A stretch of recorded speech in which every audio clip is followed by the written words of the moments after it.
We put a ton of yard waste. Small towns and different projects. Good evening and welcome to the October 22nd edition of Town Council here. And before we get started, I just wanted to make sure everybody knew how to access the meeting online if they choose to join via Zoom. You can just go to www.basalt.net, go to the Agenda and Minutes tab, click on the October 22nd meeting packet, and in there you're going to see instructions on how to join via Zoom, which will let you make comments online and things like that, live online over voice. So with that, I will ask Pam. Is Pam here? Not here. I'll be taking care of that tonight. I got thrown off there for a second. No worries. Pam, what's Jeff, if you would please call the roll. Sure. Dieter Schindler, present? Angela Henderson, Here. Rick Stevens, here. Hannah Berman, Angel Dupre-Bouchard, Here. Ryan Slack, Here. David Knight. Here. Is Hannah? Hey, she's going to tune in a little bit. Okay. So. Okay. Next item up is item 2, our consent agenda, which just consists of item 2A, the minutes from October 8th, 2024. I would entertain a motion to approve the consent agenda. Mayor, I move the town council approve the consent agenda items as presented. Second. It's been moved and seconded. All those in favor, please signify by saying aye. Aye. Thank you very much. Next item up is our call to the public. And just a reminder, please limit your comments to 3 minutes and address your comments directly to me. Make sure if there's an item on the agenda tonight that has a public hearing, you save your public comments for that item, for that agenda item if you want to speak about that.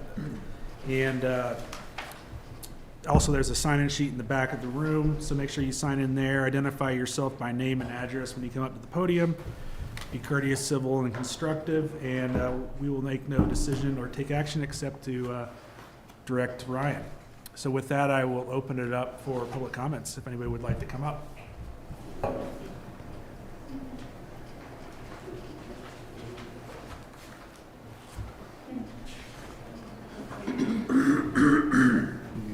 The podium. Standing one up there. Hi, my name is Jana Bouchard, and I'm here today regarding the concerns about the bears and the dumpsters that we have in the city, and the need that we need to get some bear-proof containers going for the sake of saving the bears. I've seen 3 bears killed this year. I have pictures of items of trash dumpsters that are old. I don't know if you want to pass these around. They are not regulated by the terms of our guidelines. Some bars there are not locked.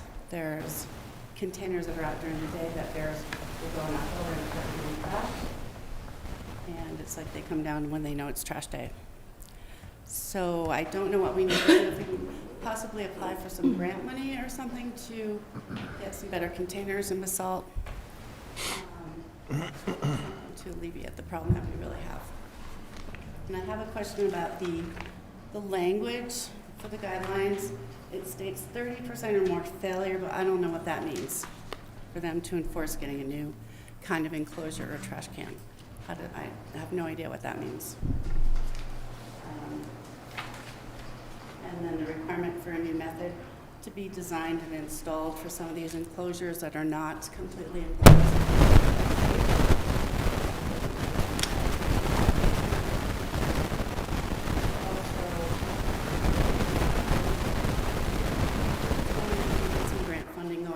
For some grant money, and how many citations we've actually gotten out to people this year, and how many fines. I'd like to see some stats on that because it's just out of control. The trash is really bad.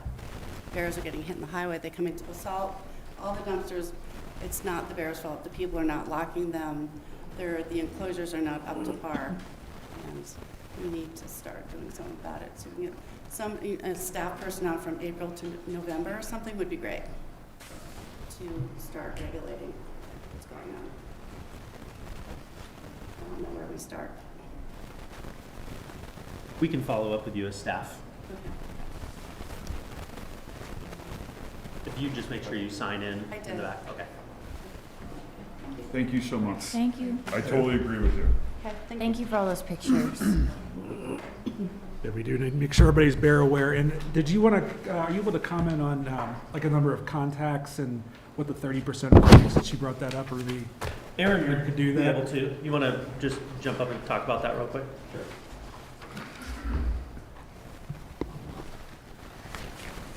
Are you wondering about just contacts or that we had? contacts and enforcements, did you have that? And then what the 30% rule, I didn't hear the 30, I didn't hear the 30% failure means like they have to do something different with their container. okay. I guess in regards to recent calls for service, I just pulled some stats from the last 2 months. We've had like 62 calls for bears in the last 2 months. 20, I think it was 27 of those were trash violations. And then I believe about half of those received warnings. So the ones that don't receive warnings, it could be, that was described, could be that day of trash, that trash was out, and bears were getting into those, which is allowed, where trash is set out that morning. So warnings would not be issued. Also in that time frame, I think we issued 4 different summonses, and that would be repeat offenders. So historically, we'll allow somebody to fix their own issue, contact them, give them a written warning, and then if they don't fix the problem the next time we have an issue, then they'll receive a summons. The 30%, I'll have to check into that and see if I can't get some clarification on the language for you on that one. Yeah. Any other questions? No, that's great. Okay, all right, Appreciate it. Yeah, no, it's an important topic. I mean, just for sure. having, taking care of the bears and making sure we're not harming them, harming the environment, et cetera. So I appreciate you bringing that up. Who's next? Hi everyone, Daniela Cole, Growing for Quality Bear Coalition. I'm a nonprofit 501c3 boots on the ground, and we are here to raise bear awareness through innovative and strategies and solutions. We partner very closely with CPW on bear aware programs and organize educational outreach at community events across the valley. We collaborate with the Uproot Colorado, a fruit clean company who is actually going to local properties and reducing backyard attractants for bears. We canvass neighborhood with flyers. We aim to prevent conflicts before they start, which means early reporting the bear activity early by calling CPW, Basalt PD, or even us. Because if you see a bear more than once or twice, it's best to report it, to say the bear is in the area. Let your neighbors know. So like this, we can prevent tragic outcomes. And then our hands-on work includes, we loan out electrified bear mats, which are for break-ins. So that would prevent the bear to come back. And then we also give out Kodiak bear-resistant containers to residents and other bear deterrents like air horns, blasters, and we install electric fencing for chicken coops. And it's all nonprofit. We do this from our own money, from our own funds, or donations. So then also recently we got a lot of calls, actually early on in the season, regarding bears in the Basalt area. And so it was like that. Somebody had a bear lounging in their backyard, and it's sleeping in a fruit tree, and it's leaving a nice calling card, so which is a bear scout. So obviously we tell people, remove the fruit trees, put electrified fencing. There's so many things we can do because we cannot haze bears from the trees because it's their safe spot. It's their only place where they can rest and they feel comfortable. So we have to let that bear stay there until it moves on. And the other thing is, what else? Since the food year has really been very bad, I mean, it's a food crop failure, and we have to be extra vigilant right now, especially with Halloween coming up. And don't leave pumpkins outside on the terrace. Maybe remove them at night, put them inside, and also when you go trick and treat with the kids, you should just basically have somebody there, an adult with flashlights, maybe take an air horn. Not that the bear is going to attack people because they usually don't want to have anything to do with us. So that's all. And the other thing is also secure your homes, lock everything, secure your crawl spaces, because if a bear's head fits in a space, in a small space, the rest fits too, because they don't have collarbones. So they can fit anywhere, pet doors even, small bears. And the other thing is, like I said as well, in the past, Basalt is doing a good job with reinforcement, and I know Chief Knott has. I've been talking to him before, and he's kind of strict about it. But I think sometime the ordinance could probably also change in modification, like asking for bear-resistant containers to be indoors. Thank you. Yeah. Sorry. No, it's all good. I'm very Yeah. nervous. No, it's good. The collarbone stat, I did not know that. Yeah, it's interesting. very interesting. Yeah, well, thank you for that. Thank you. Come on up. Good evening, guys. So myself, Manish from Basalt Mountain. So we have lots of problem, the construction projects going on. The reason behind is that the company you hired, they are very rude with us. Yesterday also, one of my guests just asked, hey, how long? They said we don't, maybe hours, 2 hours, but their permission was up to 3:30.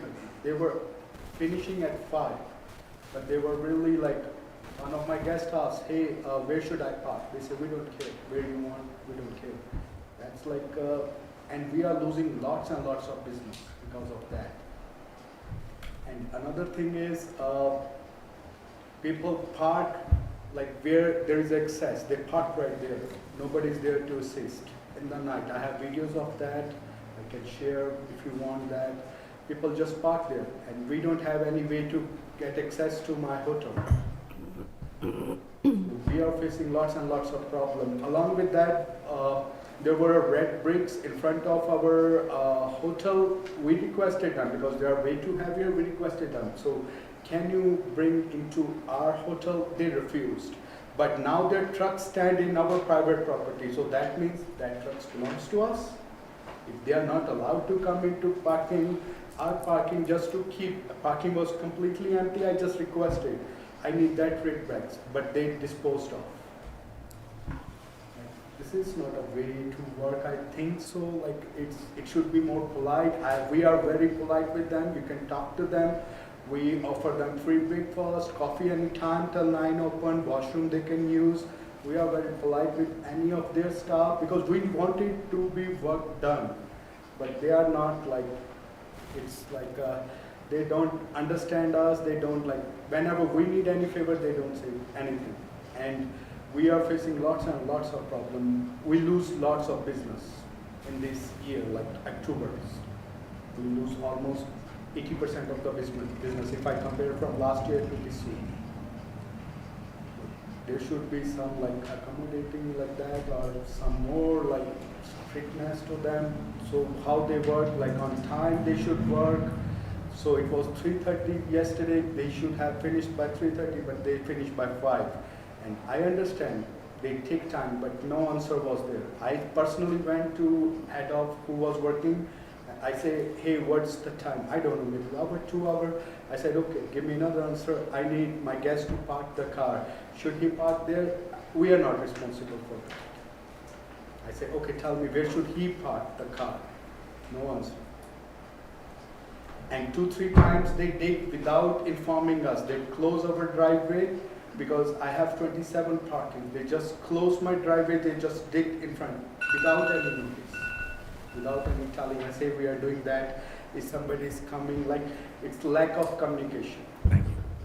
Appreciate the comments. Ryan, are you able to comment on what the access plan is? I believe they poured the crosswalk yesterday through there, so there should be that access opened up again. And my understanding in talking to the contractor yesterday was they were planning on plating it. They poured it and formed it and then had to let it cure a bit, and then they were able to plate it and open up access maybe at 5 o'clock last night. But I think the good news is they're going to come through and pave that pretty quickly in there, and I think we'll hear that tonight, so we should be out of the front of the hotel here coming up. My understanding on the communication piece is that there's been quite a bit of communication there. It doesn't really sound characteristic of this contractor or Catherine.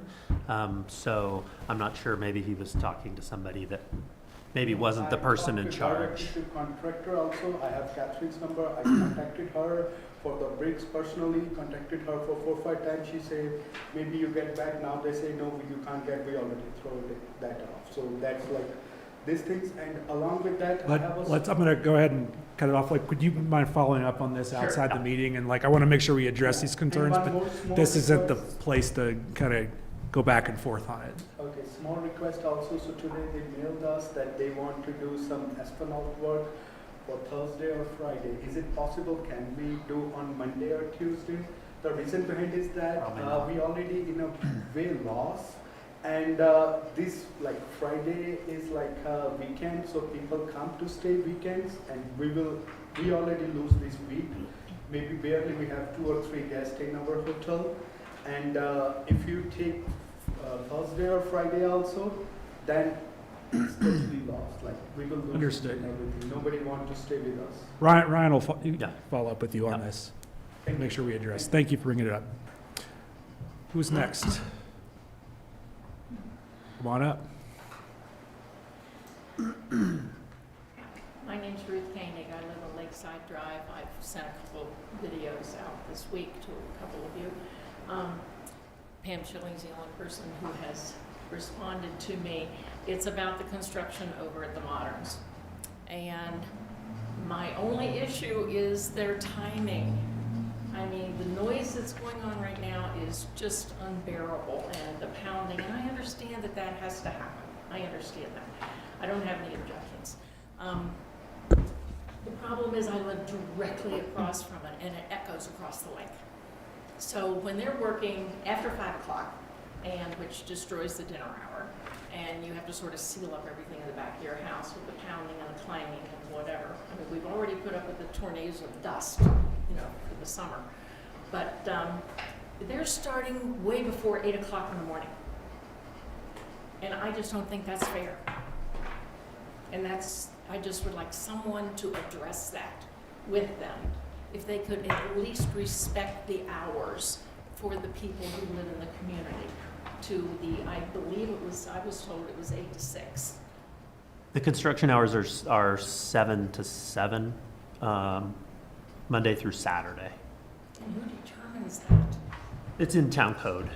And they don't ever consider the residents that are there? I mean, I don't know how long this is gonna go on when they're digging these holes for the, steel beams or whatever that they're doing.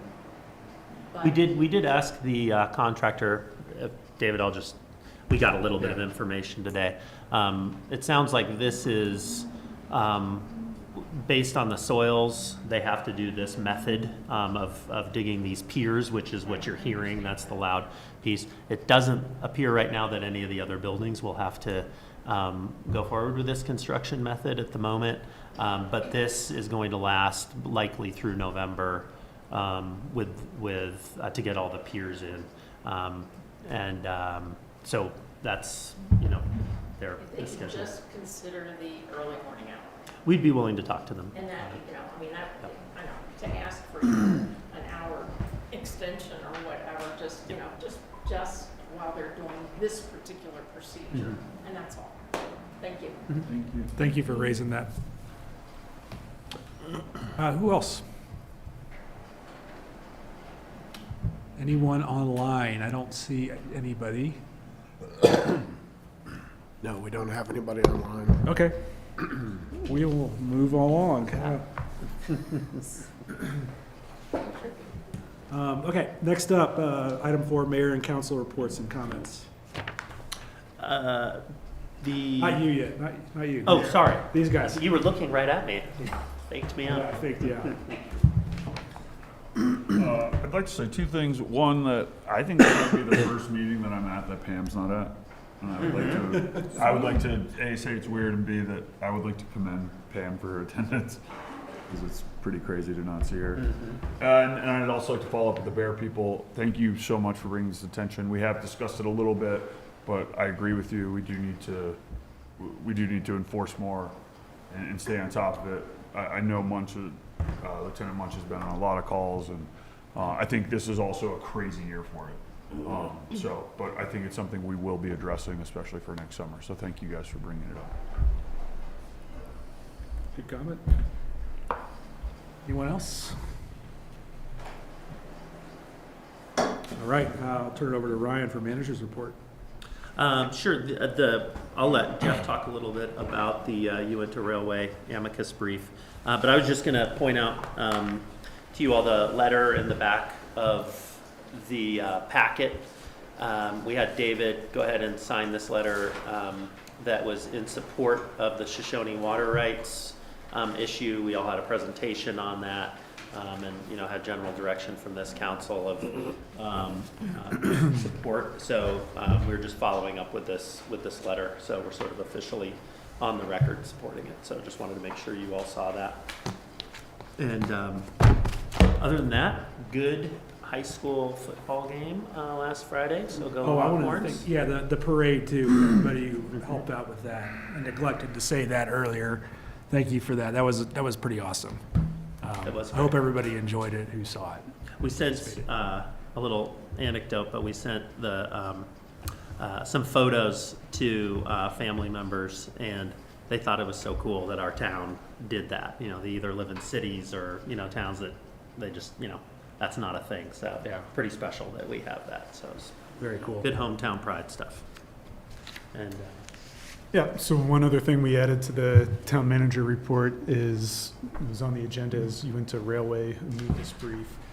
This is a request from Glenwood Springs for the town to participate in an amicus brief to the U.S. Supreme Court. The background here is this is a case involving involving utilization of the rail line from Uinta oil basins in Utah to transport oil along the Colorado River corridor, and then ultimately to ports where that oil, would go on from there.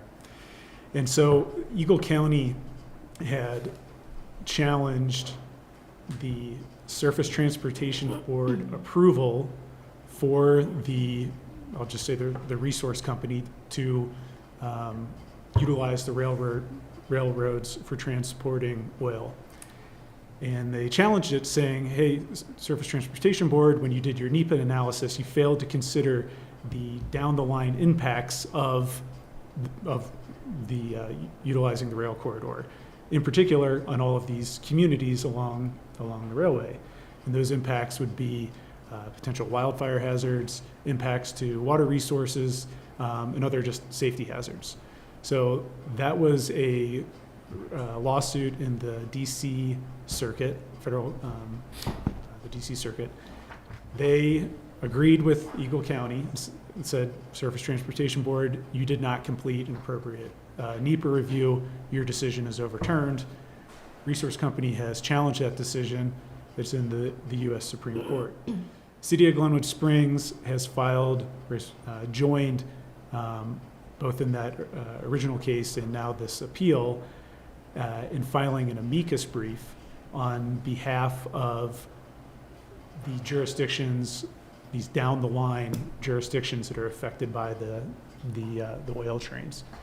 And so they've requested that the town join on just in name only to the amicus brief. The other parties that are participating in this brief are Pickens County, Grand County, Minturn, Avon, Red Cliff, Vale, Boulder County, Chaffey County, Routt County, Lake County, Northwest Cog. This is a brief that's actually going to get filed tomorrow, so it's kind of a late request to just join. There's not any financial impact to the town. The City of Glenwood Springs is paying for the costs of the brief, but to support their arguments of that, look, all these communities are potentially impacted from this increased rail traffic. They're trying to get as many parties signed on to the brief as possible. And so the request is for you guys to join, and if you're interested in doing that, you can make a motion to participate as an amicus party to the brief in this case. And so with that, I'll answer any questions. I didn't go deep into the case because Could take some time, but that's the general overview.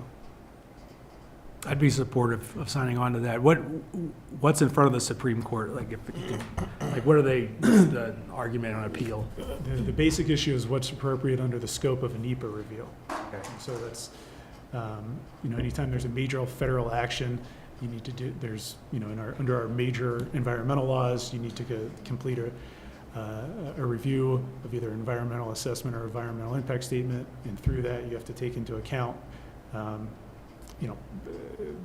the environment will be impacted as a result of this major federal action. Here, the major federal action is approving the use of the rail corridor for the transportation of this waxy crude oil. And I don't have the numbers in front of me, but it's a huge number of rail cars that would go along that rail corridor along the Colorado River. That seems appropriate to consider those downriver and down the line communities and that environmental assessment in NEPA. So I'd be supportive. Any other comments or questions for Jeff? Or a motion? Mayor, what is the motion? If there's Approve a motion to join as an amicus party to the City of Glenwood Springs amicus brief. So moved. Perfect. Second. It's been moved and seconded. All those in favor, please signify by saying aye. Aye. Thank you. Cool. Thanks for doing that, Jeff. You guys are on fire tonight. Anything else for you? Okay. Moving on to presentations, next up we have item 6A, Annual Youth Zone Update.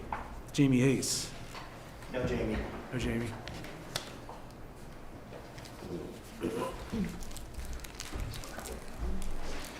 Thank you, Mr. Mayor. Thank you, Ryan, for having us here. We have to start with 2 apologies. No, Jamie. She's taken a well-deserved vacation. She's been spending the last several months meeting with all the town managers and county commissioners in 11 different municipalities, so she's enjoying some time off. So my name is Allie. I'm Development Director at Youth Zone, and I'm joined by my colleague Becca, who's a youth advocate. Last time I was here, it was right before or right after an election, so just give me a thumbs up if you were here last time and you're an expert. Thumbs medium, you know everything, but you have stuff to learn more. And thumbs down, you have no idea who Youth Zone is and what we're doing. Okay, it's always helpful for me to know that. So, Justin, if you don't mind going to the next slide there. We serve 11 different communities in the 9th Judicial District of Colorado, and those are in Pickens County, Eagle County, and Garfield County, and Rio Blanco County. And our primary goal is to reduce risky behaviors in the communities that we're in. Justin, if you don't mind going to the next slide, please. So those can include things like criminal behaviors, disruptive behaviors, and risky behaviors that might lead them down that path. And so our goal is to support the family unit, support youth's mental health, minimize their substance use, and participate in a more restorative justice process. Typically, justice is very offender-centric and punitive, and our approach is more about bringing victims and offenders together to move forward in a productive way. Next slide, please, Justin. The special sauce of what we do is our survey. It's the screening for positive youth development. It takes about 15 minutes, and it's kind of the cornerstone of our 2-hour assessment process.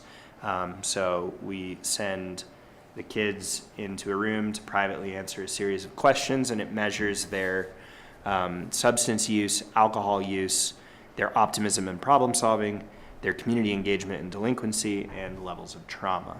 And then after they're done, we discuss the results as a team with the family, with the youth, and use that to guide the services that we provide. So Justin, on the next slide, we've got a list of all of our different services here. It starts with that assessment, which is a 2-generational approach with the youth and family. And like I said, based on that assessment, we have a whole host of things that we provide. So case management, if they're involved in the courts. We offer counseling and mental health services, therapy. We offer substance use education. We have 3 staff members that are certified CAT. CAT, yep. Becca just Started as a started. certified addiction technician. We offer restorative justice, like I mentioned, which includes victim offender mediation. We offer a variety of peer support groups. One in particular is for LGBTQ youth. We also manage their public service.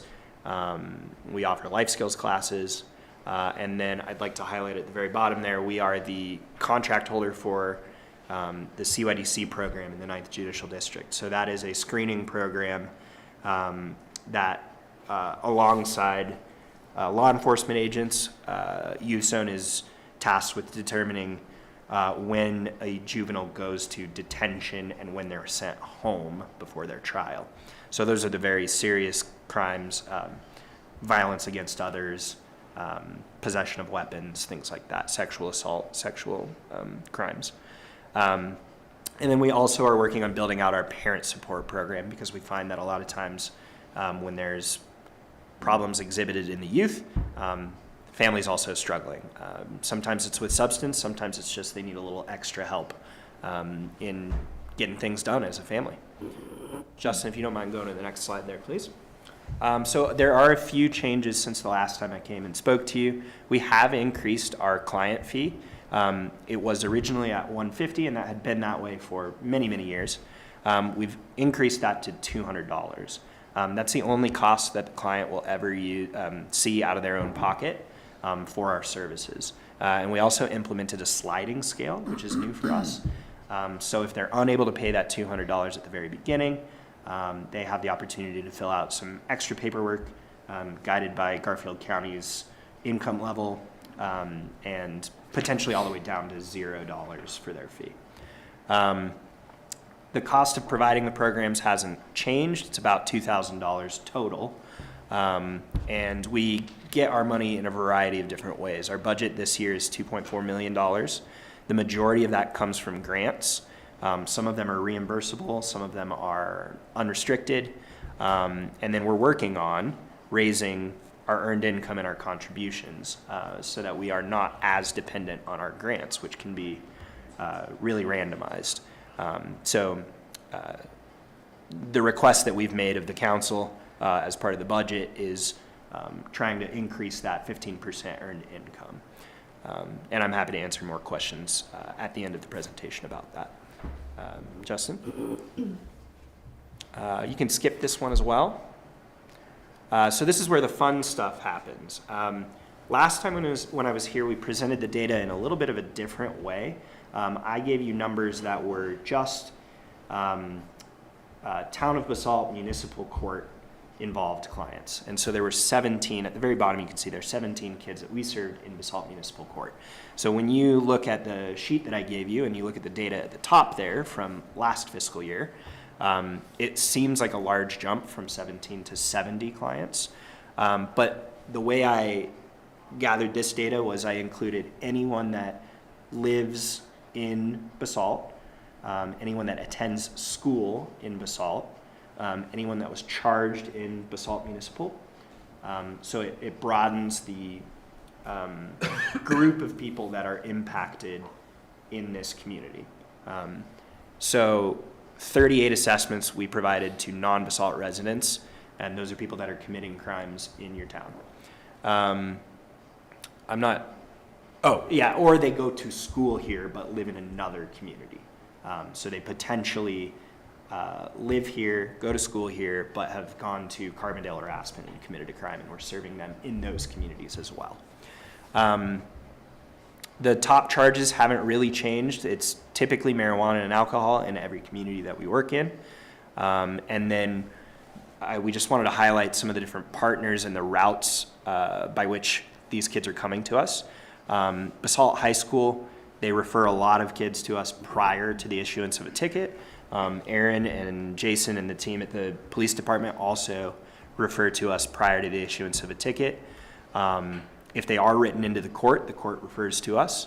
And then we also, like I mentioned, work with all the other courts in the area. So if they are in a different community and charged with a crime, but they're somehow connected to this community, we serve them as well. So I'll go to the next slide, please, Justin. You can skip this one as well. And this is the fun part. We like to brag. 93% of the clients that work with us don't reoffend while they're working with us, which is about 3 to 6 months. That's about double the national average. So for kids that don't receive our type of services, they're more frequently getting in trouble again. And then the third bullet point there, 38% of our clients report improvement in one of those survey areas. So their drug use, their alcohol use, their engagement. So we are not only keeping them out of trouble, we're also moving the needle in a positive way in their life. And again, just to highlight at the bottom, we're the only nonprofit that does what we do in the state that I know of, and we're also the only organization that holds it at all levels of court, from district, county, and municipal. So we're really unique in what we do in our state. So Justin, we'll go to the next slide there. These are some of our administrative staff, people who run the business behind the scenes. Jamie should have been here today, but like I said, she's enjoying herself. We'll go to the next one there, Justin. And these are the people that make the work possible. So we have a really large team of direct service providers, guided by our program director and clinical director at the top. And then we have a variety of different programs that we run. So our people are our programming, which is unique in the work we do. We're not buying materials and we're not doing things like that. We're funding people that are investing in the community. So Justin will go to the next one. And then these are some of our partners that we work with. Lots of law enforcement agencies, lots of municipal governments like yourself, as well as county governments, state governments, and non-elected state officials. So I'd like to give you guys an opportunity to ask any questions you might have for me and Becca. And again, I want to thank you guys for giving us the opportunity to come here, and thank you for allowing us to do this work last year. And hopefully we get to continue doing it here in the future. Thanks. What questions do you guys have? Well, this is one of my pet things, but I worked with Lori Mueller quite a bit years ago, and one of the things I learned that was kind of surprising at the time was that your clientele was already in the court system or in some sort of a issue, and that's kind of where you started. And recently we've been hearing a lot about trying to get ahead of that curve, and I just wondered how much of your effort is turning towards prevention and working with other groups that are trying to address, mental fitness in the valley. Because you're right, the kids in our school system come from Rifle and Newcastle, and they go home to Rifle and Newcastle. So we don't know for sure how that's affecting them over the longer term, and it's really pretty interesting. And I found out about it the hard way, a little bit, because we had a group of athletes that just kept going through the system, over time. So I just wonder about that, if you guys are tuned into all that other. I'm sure you are, but Yeah. I'd just like to hear more. So about 60% of our referrals are from the court, so they've been written in already.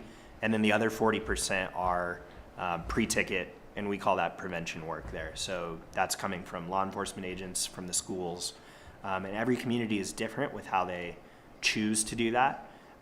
Some communities focus more on school resource officers, and some focus more on school administrators. And then we also get a very small portion of people that come in on their own and ask for help. That's about 5%. But that 40% seems to be the sweet spot for us. Because of the type of work we do, it is typically very intensive. So we always are working with other nonprofits in our area as well who can provide more of a tier 2 or tier 1 kind of broad spectrum intervention as well. Ours is very intensive. So when we can, we refer them out to Mine Springs or River Center, River Bridge, lots of other nonprofit partners. Right, thanks. Do you have any data about participants who re-offend after they've completed their work with Youth Zone? No, it's outside of our purview, so we really want to catch them in the most risky times, right, which is Yeah. right before they're about to commit a crime or once they've already done so. So we also don't collect any information after they've turned 18 because there's a lot of other organizations that can support them then. So, And I'm sorry, go ahead. I was just going to highlight the important part is that when they're with us, they don't reoffend. And Right. so there are some clients, I call them high flyers, that they will spend 3 to 6 months with us and immediately reoffend and spend another 3 to 6 months with us. And that's just the level of support that they require. And the alternative to that is potential detention or something worse in some instances. So working with at-risk youth, that is the level of support that some kids need. It's a small portion, but some of them all year work with us. Does that answer your question? Yeah. And my other question, if I can form it correctly, I feel like when you guys are here and present, as well as when Anna Cole comes from Roaring Fork School District and talks about mental health, I've only been here 2 years, but it seems like the trend has been that, that the data shows that, kind of mental health and offenses are getting worse for the youth. And I was just wondering, do you see that trend is continuing or is it letting off at all? Yeah. So Youth Zone has been around for 50 years, and 50 years ago it was typically just one issue at a time that was pressing to the families and to the youth. Drug use was still very common. But now we're finding that more and more of our clients are coming to us at a higher risk, and they have concurrent issues. So drug use, mental health issues, they might be struggling in school with grades and peer interactions. Their families might be experiencing some sort of domestic situation. There might be lasting trauma. So it's more common now that there are multiple factors working against them. And last year when I was here, I highlighted that and I said that the numbers were not changing. It's just the risk level. And over the last year, we found that not only is the risk level increasing, we're also seeing more clients coming to us. So it is, I don't want to be alarmist, but there is a problem that we are at the intervention stage, and so it is important to prevent as much of it as we can. And I think just having those conversations as a community and as families is really, really important in addressing it. And are you connecting your clients with mental health resources in-house? Yeah, so last year we had 6, they're not in-house, but we contracted with them using some state funding. And so the ability to get a contract with them allowed us to refer clients basically immediately, whereas if they were going to use insurance or pay privately, they would have been months of a waiting list. So we had those 6, we're down to 5 now, and one of them is in Rifle 24/7. Well, not 24/7, sorry. 1 day a week for the full business hours. So there's the ability to drop in. And that was really, really useful to be able to secure funding that we could contract with and pay without going through the loops of insurance or private payment. And then we also rely on the Hope Center and Mine Springs quite a bit for the more intensive outpatient. For psychiatric work, we don't do that in-house. We'll refer to Mine Springs. And for any kind of 24/7 mental health crisis that doesn't involve a crime, the Hope Center is our go-to person there. Okay. Thank you so much. Yeah. David, if I could. Yeah, please. I usually like to say a few words about kind of the relationship in the municipal court. And so for those on council that may not know, or as Ollie just explained, Youth Zone works with the municipal court, and it's a good partnership, and I really appreciate the work that they do with all the juveniles that do get referred to court. Court can be an intimidating place. This may not be the most intimidating court setting, but it is still intimidating to come into. We're able to refer juvenile defendants to Youth Springs, who get assigned a case manager, and they get to then spend a lot of time with them that's just not possible in a normal municipal court setting. And I frankly don't see a lot of repeat defendants come through. I think there's been a lot of success in working with Youth Zone through our municipal court, and it's been a good asset over the years and now. So I just wanted to add that to the conversation. Thanks, Jeff. Diversion's a good thing. It's a very complimentary and very, just a lot more helpful, I think, in the long term. I did an adult diversion program when I was 20, and I would have been in a different position if I hadn't done that. Well, thank you for all the work you both do and your whole organization, and we look forward to seeing you again, hearing an update again, and supporting you any way we can. Thanks for having us, and we really appreciate it. Thank you. Thank you.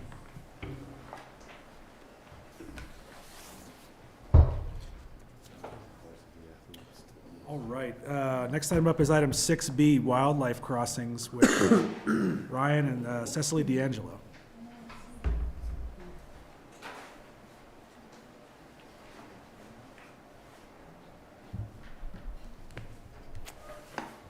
Hi. Umbrella of the Watershed Biodiversity Initiative that was led by local conservation champion Tom Cardamone, and Tom still sits on the board of Roaring Fork Safe Passages. Okay, so number because of how many animals end up essentially hit, dying on the side of the road, or dying. This was created in order to take a look at both highways 82 and 133 and try to determine where we could start to create mitigation solutions and where the top priority locations are, where we can, are the most expensive is underpasses and overpasses are the most expensive is underpasses and overpasses connected with fencing that essentially allow the animals only to go towards the overpasses and underpasses, and they become very well used. We can go on to the next. And this also not only reduces the wildlife collisions, but it also creates wildlife connectivity, some of which has been pretty badly broken down in our valley. Highway 9 in Grand County connects Crimling to, Silverthorne. And thanks. And there are 2 overpasses and I think 3 or 4 underpasses on this project. And they were able to monitor it. This project was complete in, I'm going to say 2016 or 2015. And they were able to monitor. And this was the, if you see the number of animals that had died on the left compared to the right, and the reduction was, I believe, 92%. So they work really, really well, and especially if you do them in a network like this. We can go to the next. And there's a really cool collection of animals that decided to use these, including river otters, and there's no river anywhere near there, so we're not sure how they got there. And we can go to the next.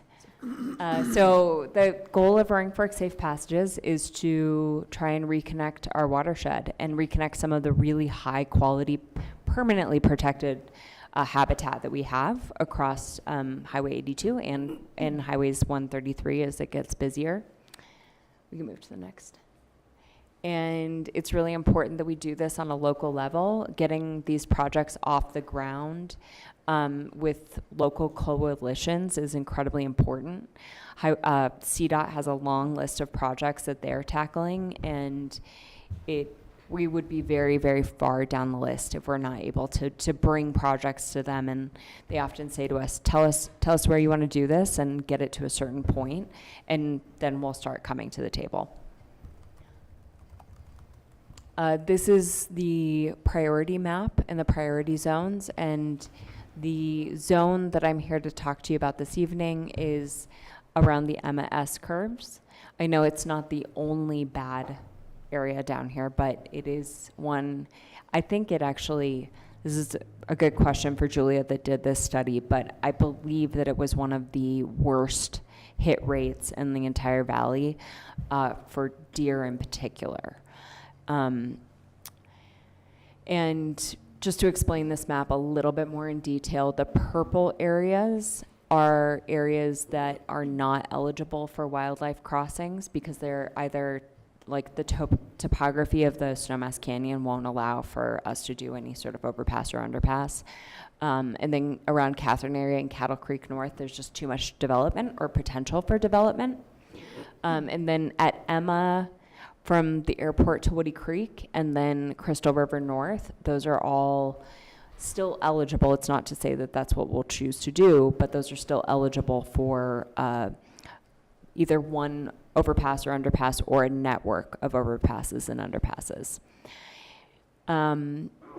We are currently creating a mitigation plan for the airport to Woody Creek, and we will be starting on the mitigation plan for the other 5 locations, I think probably like February 1st. It might be as early as the beginning of the year.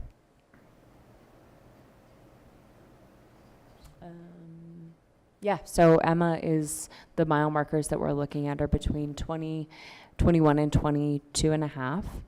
And again, that is a severe hit area, and I think it's a safety issue. The MS curves already are dangerous, but the animals and the number of collisions happening there increases that issue.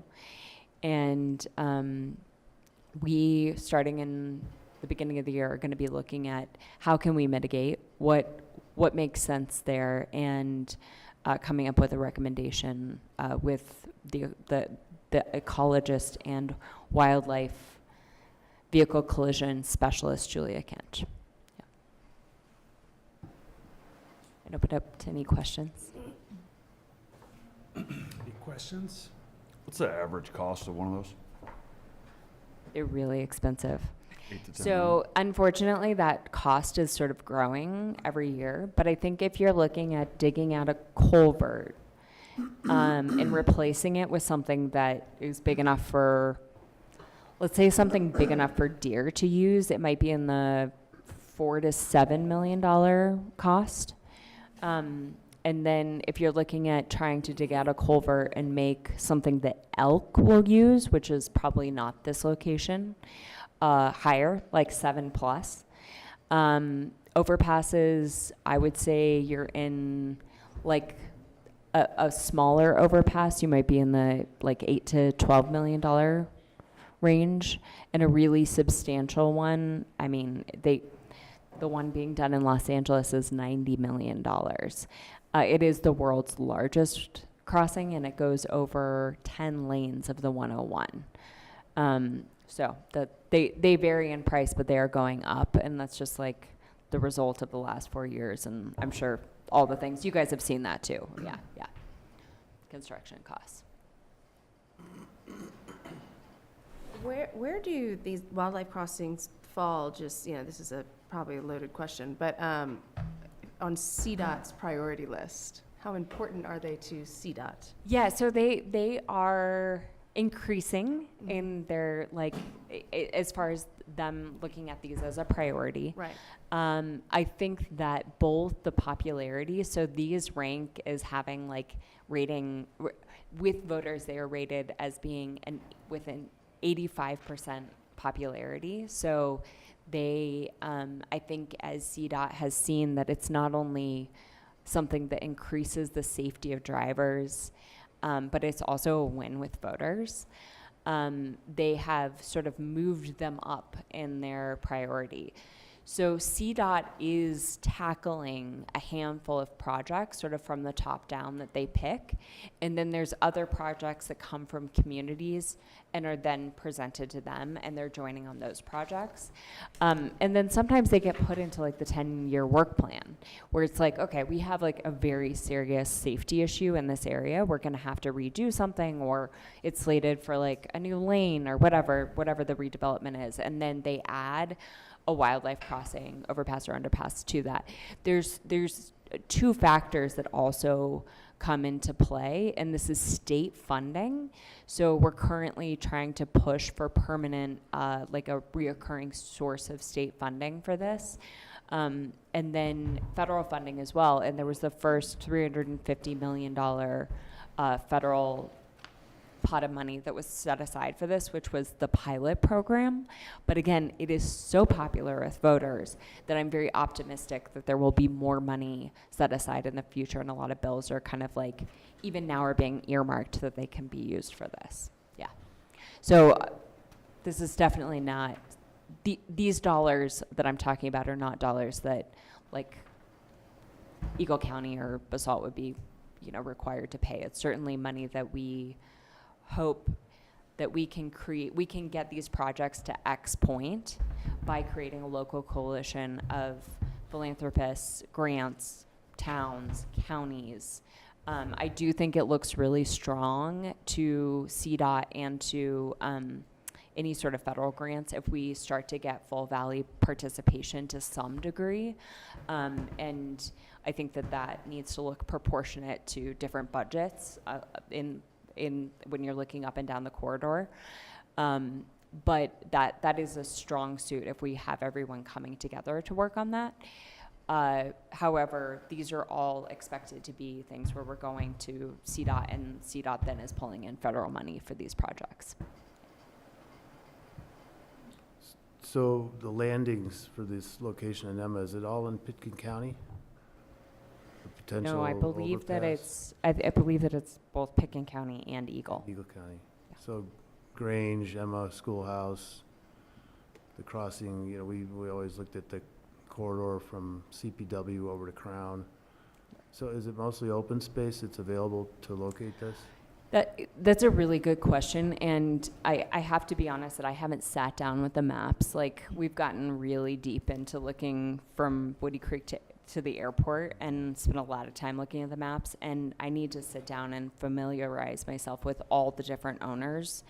And part of the process as we jump into the mitigation plan for this Emma zone will be to bring stakeholders to the table to walk us through that so we understand every different dynamic going on in the location, because that's my way of saying I'm sorry I don't know the exact answer to that. But it's incredibly important that we know every landowner, and even like there's some history that I've been made aware of in Emma of like the different ranches on each side.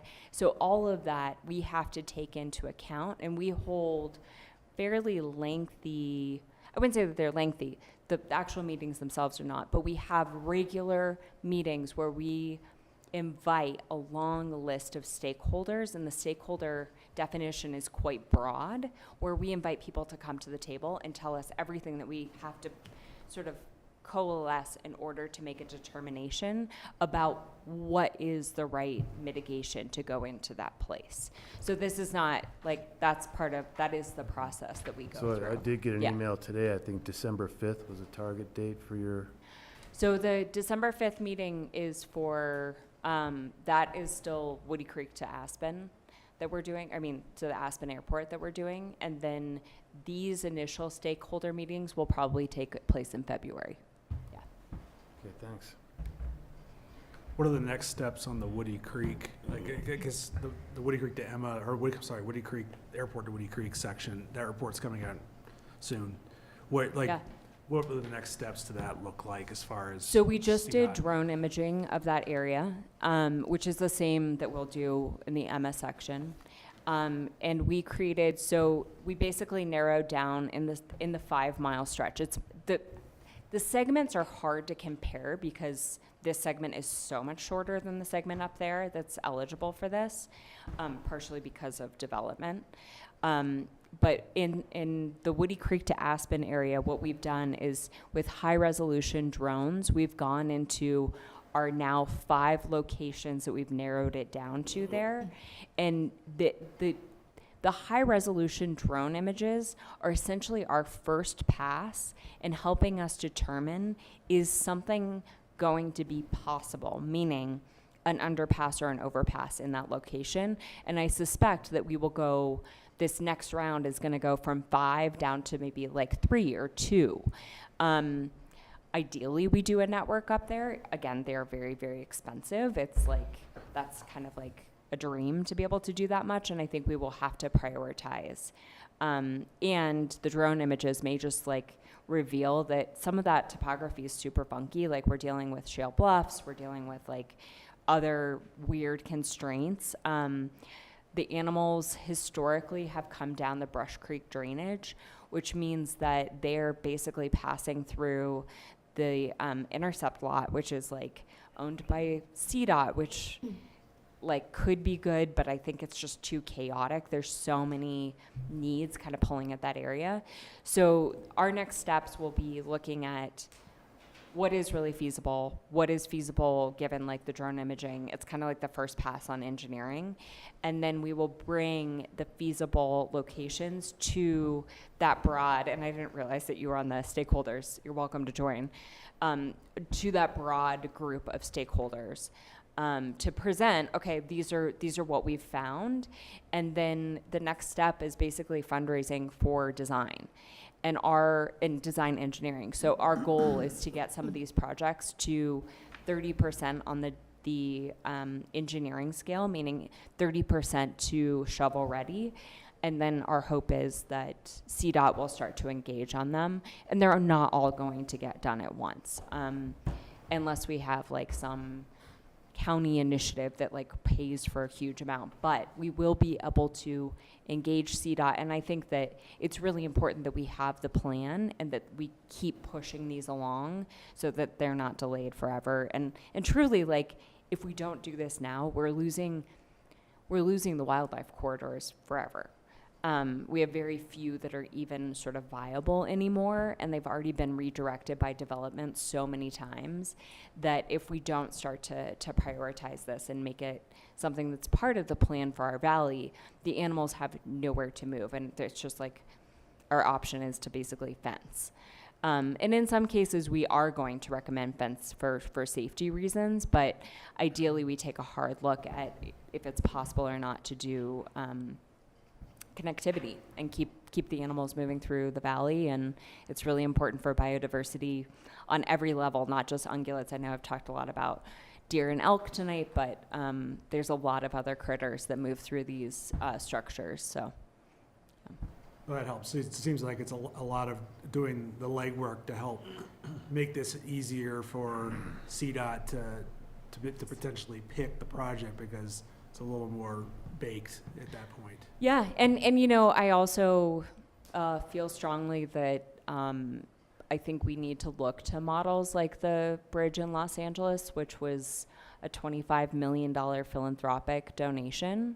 So we may have to look at a lot of different ways to get these done, but like that's what I'm here to do. That's what this organization is here to do, is to how can we forge forward and potentially bring together various types of funding and resources in order to make these happen. And in some cases, there's businesses that give to these, or yeah, so it's not necessarily going to be a one size. Like, we're not going to be able to be like, okay, we fixed the whole valley, like stamped, we're moving on. But like each one is going to look a little different, and we're going to have to get creative to make them happen. Ryan, did you have anything? No. Okay. And I think that Eagle County, just for you guys to be aware, I think that Eagle County is interested in joining this effort as well. And what can we do from here as a council and as a town to support your efforts? So the two things that are the most helpful are financial. And then the second is to participate. So I think it doesn't necessarily need to be all of you guys, but having a representative participating, or if there's someone on the council that is really interested in this topic, just coming to the stakeholder meetings, or having a town staff member that might be able to, or open space in Basalt. We've had typically in Aspen, Picken County, and we haven't ironed it out in Snowmass Village, and I'm also running for town council there, so it's kind of a funny dynamic. But in Aspen and Picken County, it's been their open space divisions that have been involved, and they've been able to dedicate a staff resource. We also have, like a couple town council members in Aspen that just come and participate in the stakeholder calls. And I think that's really, really important, and being able to demonstrate again as we take these projects to CDOT that, hey, we've got a lot of layers of participation is really important and essential to us. And we don't want to miss something. Like, we want to be talking to people very upfront about what we need to be examining in these locations. And we don't want to get far down the road and be like, oh, whoops, we like totally missed something that was very essential. Yeah. And have you presented to our post committee? No, I have not. I think that would be a good idea. Yeah, I Just to have them be aware of. would be delighted to. First. Absolutely. I think it would be beneficial at some point that it's to have some way to mitigate the wildlife impacts that happen in there. I mean, you see them all the time, and that's a kind of treacherous zone. So let's look at what we can do to help, and we will get back to you for sure. Cool. Awesome. And Thank feel you. free to email me if you have any other questions about this. And I'm not the expert on this. I run the organization, and hopefully at some point we could bring Julia Kench, or you can join us on one of the calls with her or something. So, yeah. Thank you. Appreciate it. Thank you. Thank you. All right, next item up is item 6C, Midland Avenue Streetscape Project Update with Catherine and Joe. Tonight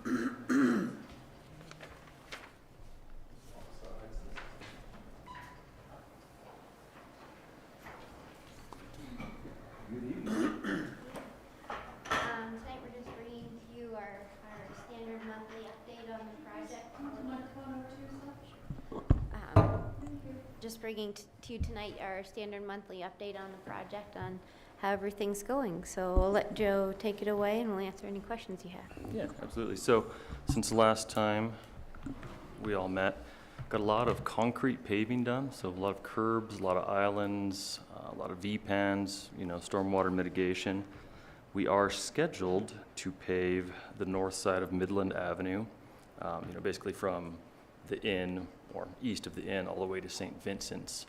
And that is on Friday. So I know Manish expressed some concerns about that, and I've been working with him and Raheel. So hopefully we play nicely together. I expect it'll go well.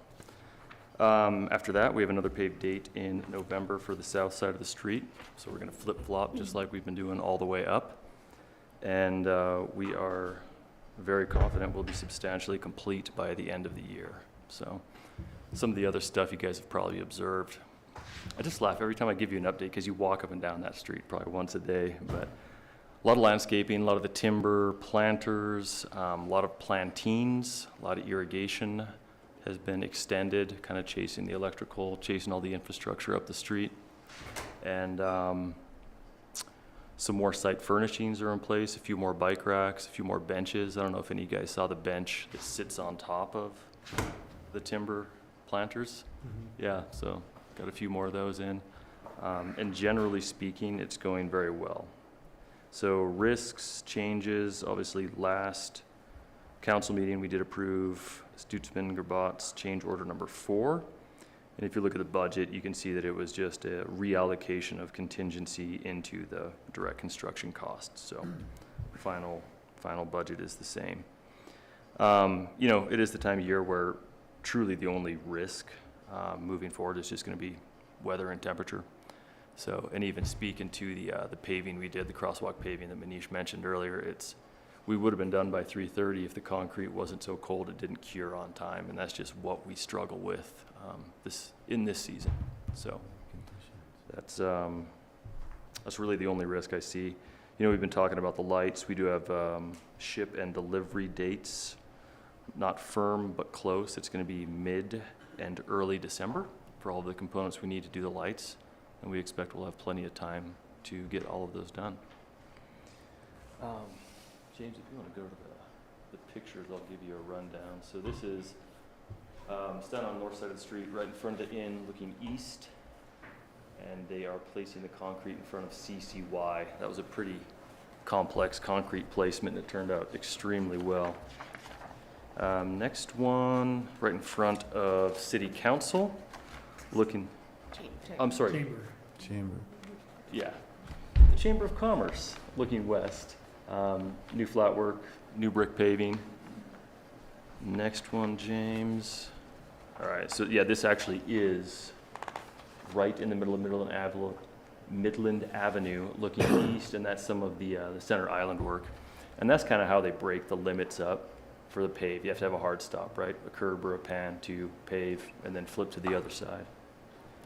So next one, James.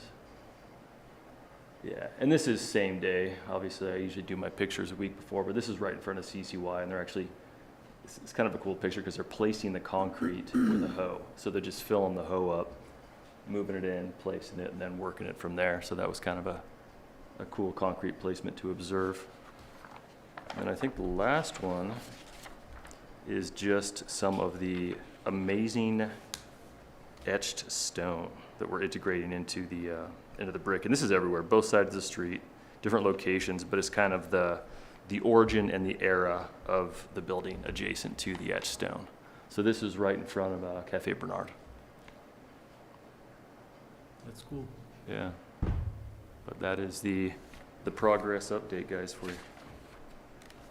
Do you have any questions for us at this point? Well, Go ahead. yeah, winter conditions are always Yeah, fun. I was gonna. Couple things, I think those guys are doing a great job. And, you know, you mentioned we might walk up and down the street a couple of times a day, and I actually do. And I just think that it's one of those times before weather really sets in that we drop back and have a crew that just polices everything behind the improvements. Mhm. The other thing I think about too is just the coordination of snow removal and what Gerbaz, or, you know, Stutzman's gonna do and what Public Works is gonna do, and if that's been thought about. You know, I see us right into the middle of December, you know, probably for completion is what I think. Anything that can move that along would be great, but Yeah, I think storm, something yeah. like that's gonna, drainage, all that kind of stuff. It's going to slow it down. And just speaking to your point, Richard, it's, you know, substantially complete doesn't mean the project's done. Substantially complete means it's all, you know, major infrastructure and everything to satisfy the end use of the project is done. We're going to have punch lists. There's probably going to be some commissioning for stuff in the spring. Right, There's going to be right. planting replacements in the spring. You know, there's going to be a lot of stuff that we just can't complete this year because of the season. Mhm. So, but otherwise, yeah, it's been great. I mean, we have Public Works at the table every time we meet. We're doing a lot of coordination between them and the contractor, and it's been a really good team. No, And it it's, is. Yeah. it's snow away. He's gonna be doing the plowing out there this year, right? So is there a conversation there? 'Cause I mean, to Rick's point, there will be overlap probably of some plowing and some construction going on. Yeah, that's right. The intention there was to have professional snow removal during the warranty periods. Yeah. Because clearly we've made this multi-million-dollar investment and want to make sure that we're, taking care of that in a way, adequately. And so there isn't finger pointing around those maintenance issues, especially knowing that inevitably someone would know and, well-intentioned put salt on our brand-new concrete that has a potential to damage that. And we just want to avoid issues like that. Sorry, Richard, when you said snow removal, I thought you said stone removal or something. Oh, no, so I didn't even snow, talk to your snow, point. Yeah. yeah. Okay. I'm glad you reminded us that there'll be some work in the spring Yeah. to button it up, Yeah. 'cause there will be. There will be. Yeah, that'll be cool. The landscaping will be, bring it to life in the spring. Looking Yeah. forward to that. Yeah, we're still hopeful to have most of it installed this year, but yeah, inevitably there'll be some some things that die and some replacement that needs to go on, and making sure that now is the time of year to make sure that all the irrigation is working, things like that. But yeah, the most impactful work will all be completed this year. Good deal. Thanks for the time and the update. Yeah. Thank you, guys. Are you gonna stay there? What are you doing? Something cool? Yeah. Thanks, guys. Next up, we have item 7, so council actions. Item 7A, public hearing and second reading, ordinance number 19, series of 2024. An ordinance of the Town Council of the Town of Basalt, Colorado, approving easement agreements for the Midland Streetscape Project, Graham and Riverwalk. So Catherine and Jeff. Yeah, this is public hearing, second reading on the ordinance to approve 2 easement agreements. One is with the Riverwalk Homeowners Association or Condominium Owners Association, and the second is with the owner of the Grand Building, which is where the Cora Logos Gallery is located. The main easement area here is to acquire utility easement for the town to place some utility infrastructure in an area where there is existing utility infrastructure but no easement. And so it's a bit of a cleanup, kind of came along as the project has progressed here. And then in addition, there's a temporary easement on the Grand Building property to install some snow melt. And in any event, this is just kind of a cleanup thing, but we need to acquire these easements so that we have the ability to place that infrastructure there for the long term and maintain it into the future. It's a public hearing, so we should take any public comment if there is any, and I'm happy to answer any questions. All right.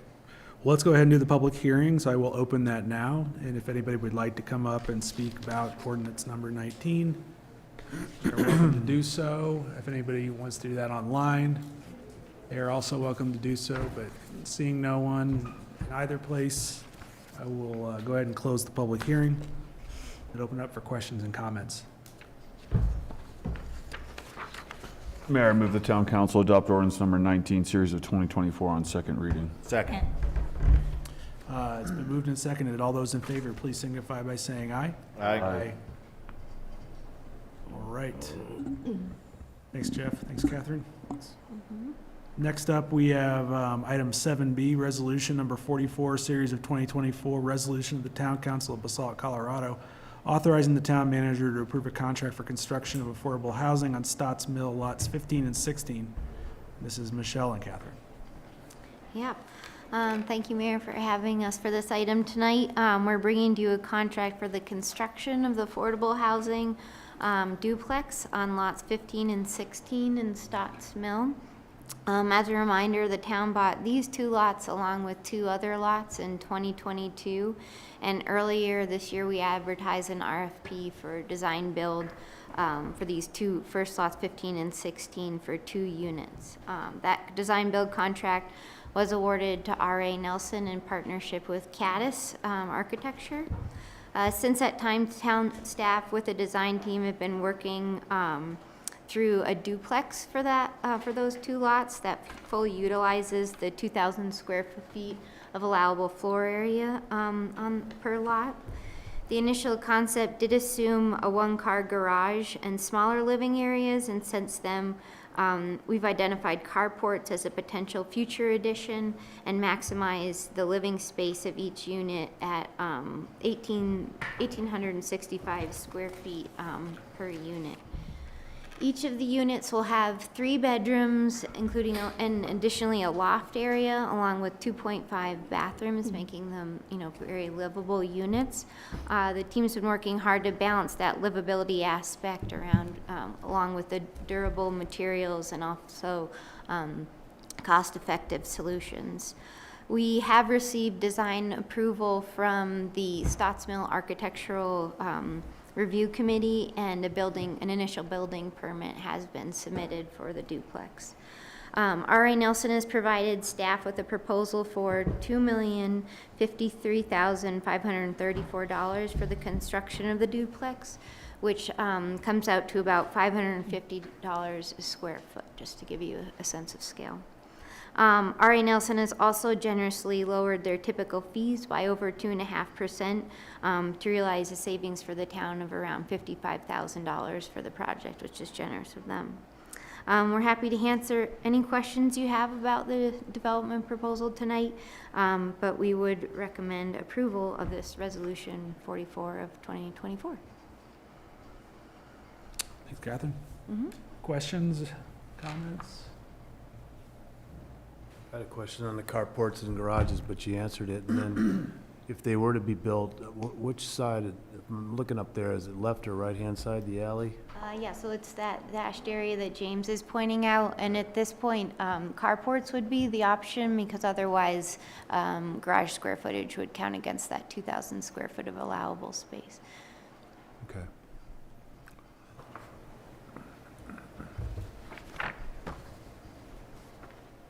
I don't have any questions, so I'd entertain a motion. Mayor, I move that the town council approve resolution number 44, series of 2024. Second. It's been moved and seconded. All those in favor, please signify by saying aye. Aye. Exciting stuff. Good step. I have one Yeah. quick question. This is for our staff, and then it goes into the normal thing. And what category is it? 3?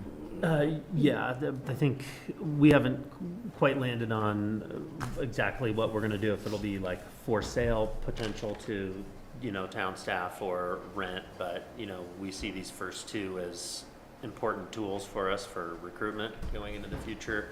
But should there not be a town staff person, it could go follow the waterfall that we have. Okay, great, thank you all. Thank you. Next up, item 7C, public hearing and first reading ordinance number 20, series of 2024. An ordinance of the town of Basalt, Colorado, approving amendments to the municipal code, section 1824, sustainable building regulations to revise type 1 PV solar system regulations to address exterior uses of energy. So this is Michelle and Mitch.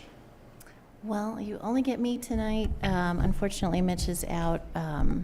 Mitch is out today, so he wishes he could be here to help me, but I got this. All right. So the proposed amendments to the town's sustainable building regulations are found in Chapter 18, Building Regulations of the Municipal Code. The proposed amendments reflect the advancement of Holy Cross Energy's achievement of approximately 90% renewable power supply by the end of 2024 on an annual basis. This achievement was formally anticipated for 2030, and as such, the current sustainable building regulations include a requirement for new residential construction to have PV solar offsets.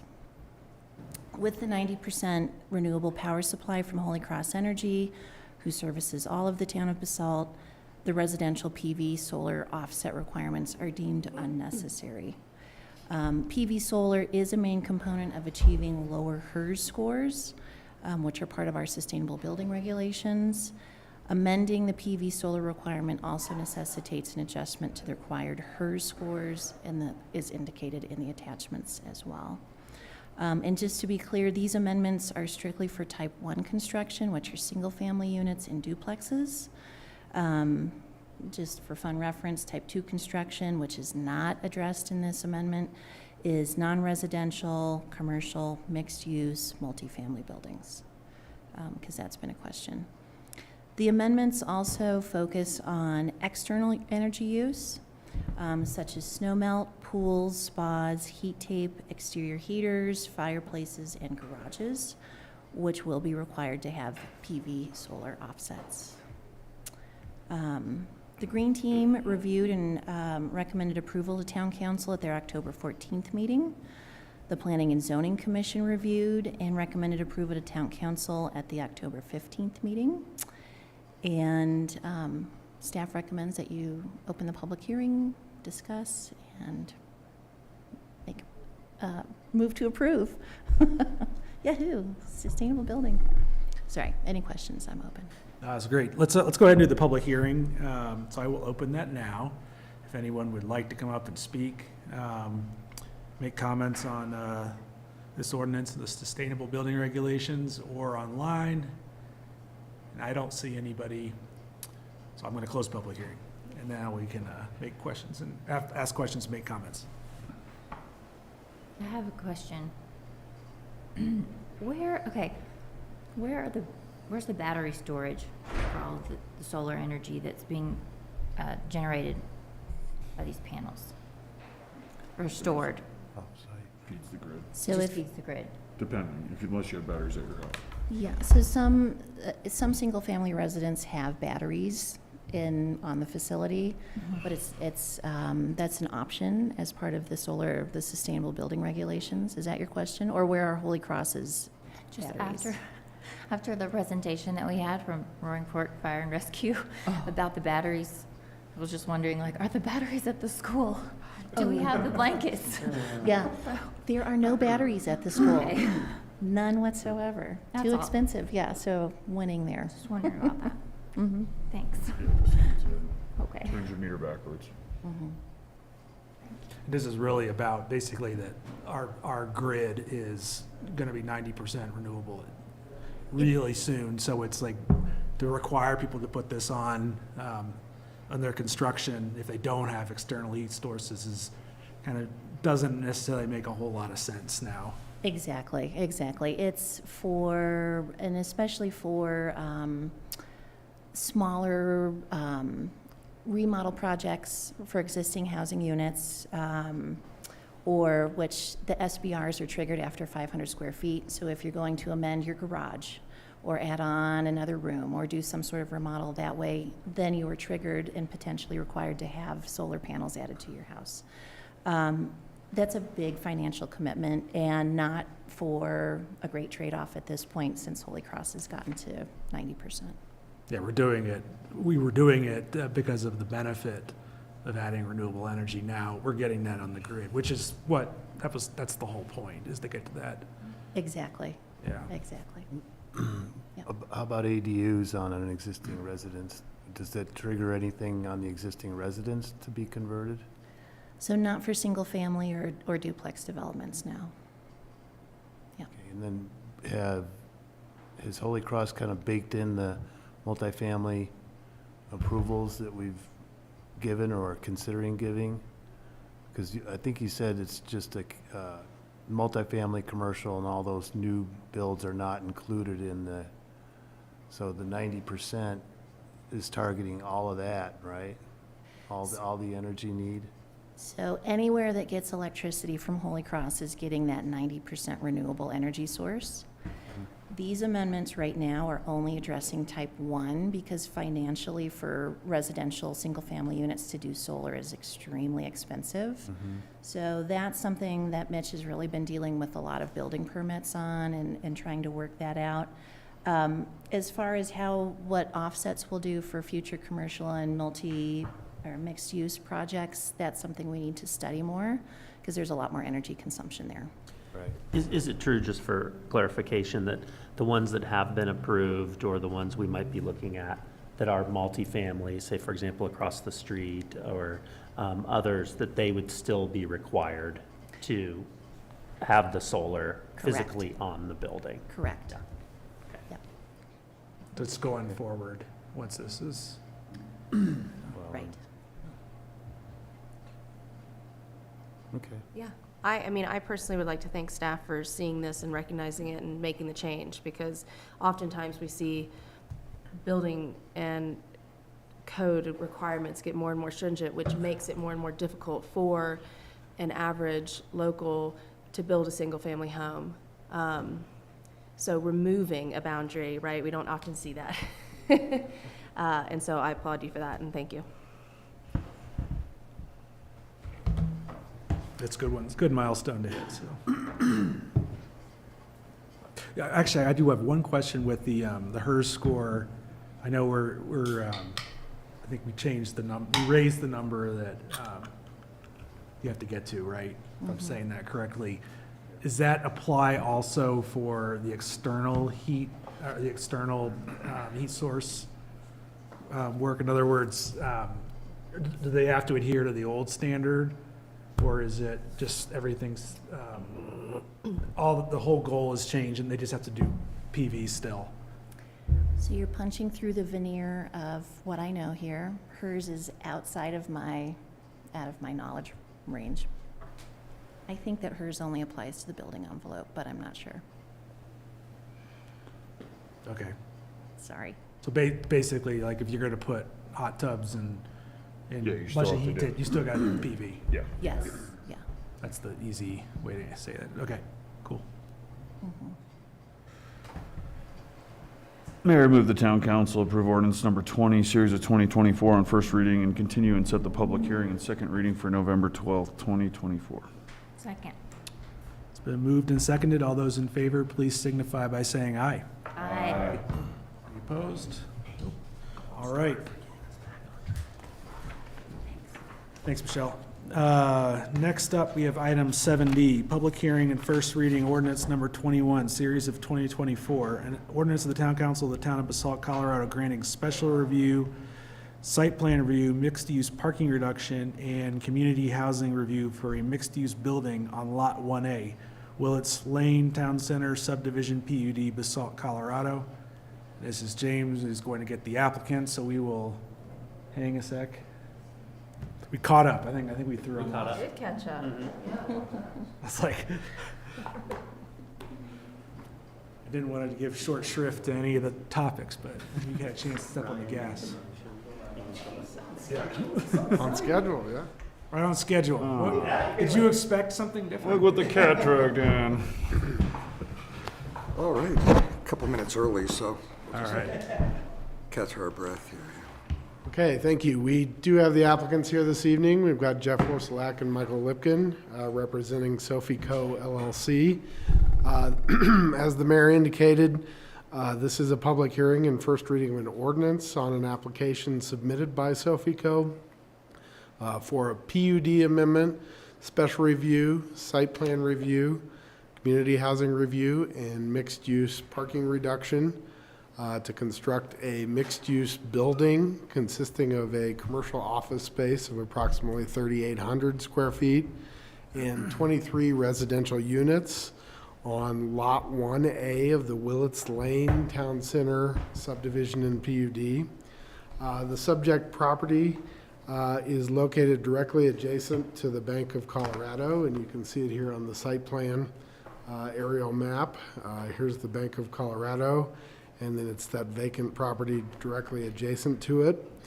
It's zoned C3 PUD and is in the urban growth boundary. It's part of a two-lot subdivision that contains the Bank of Colorado property and this vacant property. It's known as the Willits Lane Town Center subdivision. It's a precursor to the Willits Town Center subdivision PUD, but it's not in Willits Town Center. As background, the applicant had approvals on the property dating back to 1996 to do a fully commercial building on the site, and actually had a building permit for the fully commercial building, but they never built it. They're now requesting the necessary land use actions for a mixed-use building, as I noted, to contain 3,800 square feet of commercial and office space on the first floor, 23 residential units, 3 of which are on the first floor, as you can see here, and then the remainder on the upper floors. Of the 23 dwelling units that are proposed, 5 are to be deed restricted as Category 1 units. In terms of the review process, the town code requires the Planning and Zoning Commission to make a recommendation to town council on all of the land use actions that are being requested, and the council has, the P&Z has made that recommendation. In reviewing the application, staff and the P&Z identified a series of discussion items that are in your packet, as well as attached in the staff memo to the P&Z that's in your packet materials. The discussion items include master plan compliance. There were a series of goals and objectives in the P&Z memo that could be considered applicable to the proposed development, many of which relate to providing housing in close proximity to transit as well as services.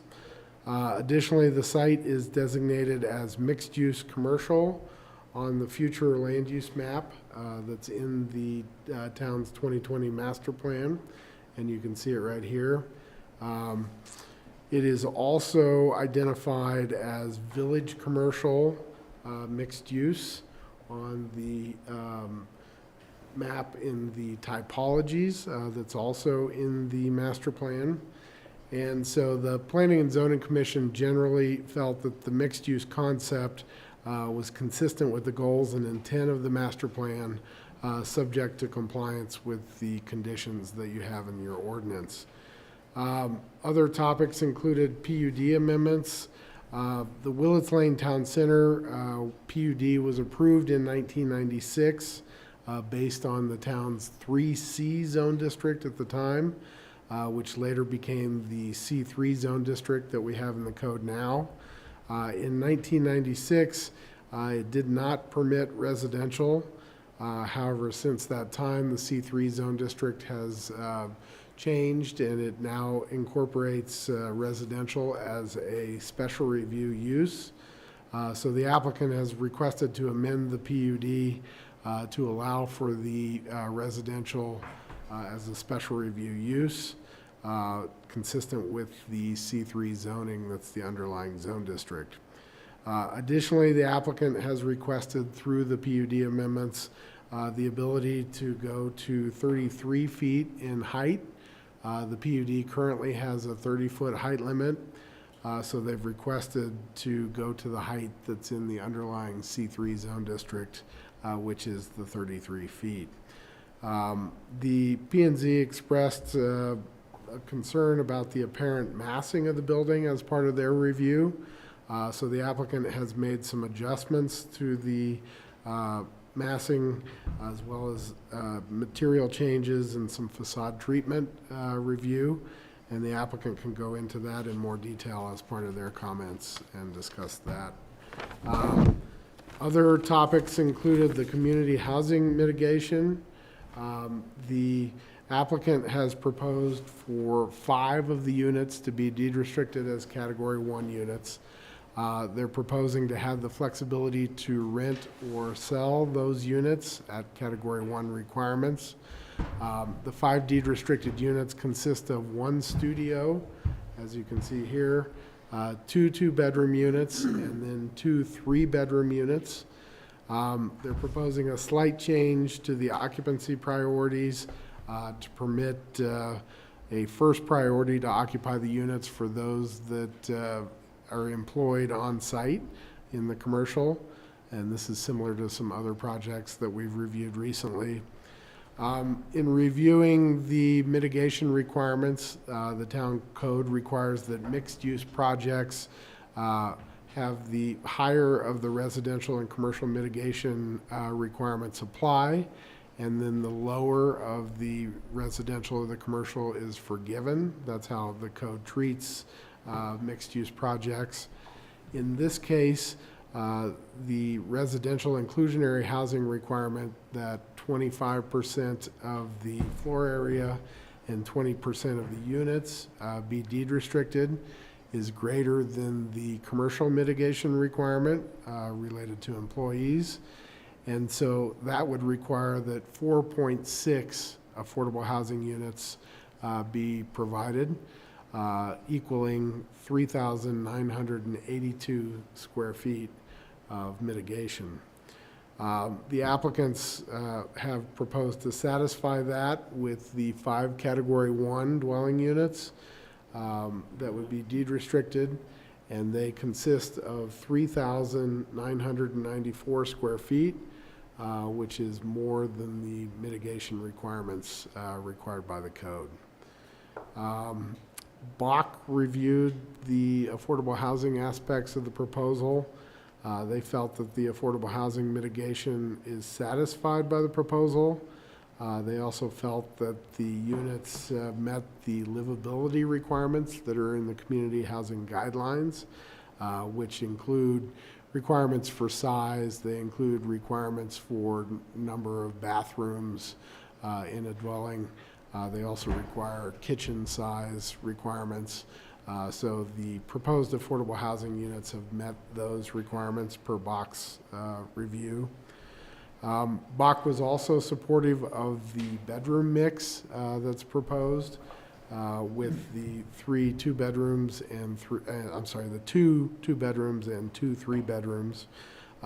Bach felt that that was consistent with the goals of the housing study that was done by EPS, which called for some larger 2 and 3-bedroom units.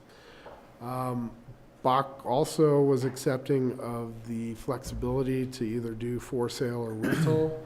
However, they thought that the occupancy priority for on-site employees should only apply to one of the units, and so that's been carried over in the conditions that you have in your draft ordinance. Other topics included the mixed-use parking reduction. The applicants have requested a mixed-use parking reduction, which is allowed by the town code. When looking at the common parking between the Bank of Colorado property and this vacant lot, there are 92 parking spaces, and so the applicant would be required between the 2 properties to have 112 spaces by code. However, when you factor in the 25% reduction for the mixed-use parking model, that would reduce it down to 84 spaces. So with the 92, they would meet that requirement. The applicants have been monitoring the use of the existing Bank of Colorado parking, and it's been fairly low in terms of the review that they've done. And the Planning and Zoning Commission reviewed the parking as well and felt that it was sufficient to meet the requirements. There were conditions that are included in your draft ordinance requiring that no overflow parking on East Valley Road or Willets Lane would be permitted. Other topics of discussion at the P&Z level included the private open space. The town code requires 50 square feet of private open space per dwelling unit, and that's usually provided in individual decks or balconies. The applicant has requested the ability to combine the private open space into a central private open space in the courtyard of the second floor of the building, and you can see it right here. This has been done quite a bit throughout the Willets Town Center buildings, and staff and Bach believe it is important to have sufficient amenities and furniture if you're going to make the common open space scenario work. So there's a condition requiring that the applicants provide amenities plan for what is going to be included in that common open space for review and approval by the Technical Review Committee. Additionally, there was discussion at both Bach and the P&Z level about how the second floor open space was going to be accessible to those that lived in the accessible units on the first floor. So the applicant has incorporated an elevator into the project to provide that accessibility as part of their proposal. Other topics of discussion with the P&Z included the pedestrian connectivity as well as bike share. Pedestrian connectivity is an important component to this project in order to make it acceptable for a mixed-use scenario. And as such, staff has asked the applicant to incorporate a crosswalk on East Valley Road across, as well as to construct a sidewalk on the other side of the East Valley Road street that would connect up to the Old Orchard Plaza Trail that runs from the Elchabel Park and Ride to the roundabout at Willets Lane and into Willets Town Center. And so that's been included as a condition. It also includes pedestrian activated flashers would be a requirement as well at that location. The RAFTA desired a 10-foot path but there's only room in the right-of-way for a 5-foot sidewalk, so that's been included in the conditions of approval. The conditions require the applicants to put up financial security to secure installation of these public improvements, including the crosswalk and the sidewalk. RAFTA also recommended a bike share component or a WeCycle component be included. Staff unintentionally left out that condition, but we've recommended that you could add a condition, and we've got one up there at your seats that basically requires the applicant to install a bike share station. And that was part of the conversation previously. In terms of vested rights, the applicant has requested a 5 years vested rights. The code provides for 3. Staff anticipates code amendments potentially happening before the 3 years is up. So P&Z and staff recommended the 3 years of vested rights with the ability for the applicant to come back and request an extension in the future if needed. And so that's included in your draft ordinance. Overall, the P&Z was supportive of the application, but wanted to see what could be done about potentially making the units more desirable and more locally serving. And so the applicants came back with a revised proposal before the town council review and have proposed that none of the units be allowed to be short-term rented. And so that's been reinforced in the conditions of approval that you have in the draft ordinance. So this evening, staff would recommend taking applicant comments, taking public comments because it is a public hearing, and then providing council discussion. You could have several decision options. You could request that the applicant provide additional feedback and information and then table it, or you could approve the ordinance on first reading and set a second reading date for November 12th, or you could suggest amendments to the ordinance and approve it on first reading. We do have the applicants here this evening, and I'll stop sharing my screen. And I'm having trouble, I don't have the link. You're having trouble with the link. I think if you can just pull up the new renderings, I think you can do that. The what? The new renderings, we said maybe we can kind of pull it Yes. from there as opposed to You bet. all over trying to get us connected. Okay, that works. Thank you. And thank you guys for having us. We appreciate it. Oh, sorry, yep. Thank you. My name's Jeff Orsolak, and I'm with Lipkin Warner. And this is Michael Lipkin. who's also with Lipkin Warner. The Lipkin of Lipkin Warner. So thank you for your time. We've been spending a lot of time on this project, to say the least. And we started on this, and our original approvals were in 1996. So it's been almost 30 years as we've been trying to kind of make this project happen. And a lot's changed in our community and in the world since then. First James talked about the underlying zoning has changed from to what's now the C3, which encourages mixed use. You guys have a new master plan that encourages mixed use and residential in this neighborhood. There's a requirement for deed restriction, which wasn't there in '96. So that's new. That's a new wrinkle for us. And then there's a new housing study assessment, which we think is a good push forward to really kind of look at what we need as a community. And that housing study talks a lot about the need for category 1 and also for that missing middle. And so taking all that in mind, that was our focus in making the adjustments to this project to kind of bring it in line with the underlying zoning, with the master plan, with the new needs of the community that we've had that weren't there in '96. And so the changes we're requesting on this application are to help us do those things.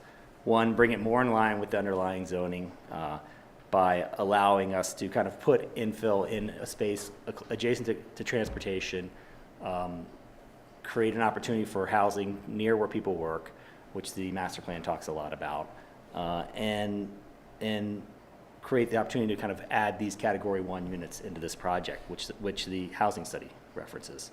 And the other thing we're thinking about when we're designing these units is in this location, this proximity to transportation, the size, the scale of the project. We think it's a great opportunity for that kind of working on that missing middle. The size of these units kind of lead to that. And so that's our hope with this. And then as we've been going through the process, we've been kind of working through the design in response to the P&Z. And so we've got a couple of images showing here. We've started to break up the building a little bit more, articulate the facade, change the materials up to down, left to right. So there's no straight, long elevations anymore. We've kind of broken these all up to kind of bring it more in line with the community, more in line with the neighborhood, and we think it fits nicely with the aesthetic of the overall Willits area. The other thing we've done is provide that elevator access so that everybody can use the communal open space. And we think that's a good addition to all 3 floors. So we're adding that to the building. We know it's an added expense, but it's the right thing to do and what we should do. And that was good that P&Z and Bach brought that up to us. And the last thing which James talked about is we did a study for the crosswalk and provide 2 options. We defer to you guys, and we defer to the town engineer as well as to what the best option is. Option 1 was kind of the original. We have pedestrians flashing signs on either side, a straight crosswalk, which is a little bit closer to the intersection. Option 2 pushes that crosswalk into the median a little bit more and provides an area of refuge halfway across, keeping the flashing signs as well. So it's a little bit about kind of what's the safest thing for pedestrians, and we would defer to the experts on that, and we're open to either option. The only thing I think we wanted to talk about that was on the kind of list of items is the discussion about how the Category 1 deed restricted units get distributed. We've always thought that it's best to work where you live, or live where you work, and that's why we've made that request to make these category units be on site for first priority to the businesses on site. And we think that's a good model. That means that we're taking care of the employees that we're creating with this project. And we think we're creating it next to transportation and also reducing that impact of people coming to and from work. So we think that's a good idea, but we're happy to have that conversation with you guys. That's kind of it. I think that kind of covers everything. We think it's a small ask, and we appreciate you guys hearing us, and happy to answer any questions. Mike, do you have anything to say? There's one thing I'd like to say. Affordable housing is obviously, I think, the single biggest challenge we have in this valley. Maybe right behind it is traffic. I think anything we can all do that makes any impact and that symbolically has an impact that limits the number of cars is terrific. And in this location, somebody who lives upstairs obviously doesn't need to own a car. We can't mandate that, but we can certainly dramatically increase the likelihood of that versus somebody who may have a car and drive up to Aspen every day. And it just seems like, listen, the project, there's going to be some users for that, but the opportunity to give somebody the live-work opportunity to do something that is as tightly transit-oriented development as it could be, I'm not sure we would want to create that opportunity. One of our category groups that we like a lot is being able to support local businesses by having local businesses control their own housing, because given the extraordinary demand Aspen has for our workforce, one of the few things you can do if you have a local business to keep your employees when somebody offers them more money is to have some housing to offer them. And I know we all strongly believe in home ownership. The other side of that is we have a workforce housing need that is not necessarily aligned with ongoing home ownership. So these opportunities for a local business to be able to also control its housing seems like an opportunity. And I'm not sure why one wouldn't embrace that, but I don't think I've ever heard a good answer for that. Thanks. Thank you, guys. This is a public hearing, so we'll go ahead and do the public hearing first, and then we'll get into some questions and comments and things like that. So I'll go ahead and open the public hearing for those who would like to come up and speak. Don't forget when you leave to sign in the back of the room. Take it away. Thank you all. I'm Jerome Simasek. I'm part of the Romero Group, and I'm here representing the Petrock family, who own parcel, the Old Orchard Commercial Condominiums 2B. That's a section of the Old Orchard Plaza that's got Jaffa in it, RJ Patty Wax, etc. They'd like to have this this council consider their concerns, and they're included in your meeting packet. I think it's page 255 of your meeting packet.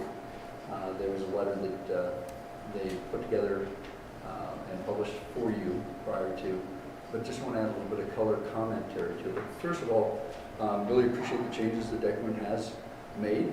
They obviously listened at the P&Z hearing, so thank you and laud you for that. The underlying concern about putting a residential component in the middle of a purely commercial space is really their biggest concern. There is no other residential in this section, and that's how it was originally designed. The applicant has also amended a little bit of the shape and the mass and scale, but it's still a pretty big blocky look, though they have made some efforts to minimize that. So again, they appreciate that. The pedestrian crossing that was expressed by both the P&Z and the town on the original application, and they've addressed that, so again, thank you. I think that does help some. The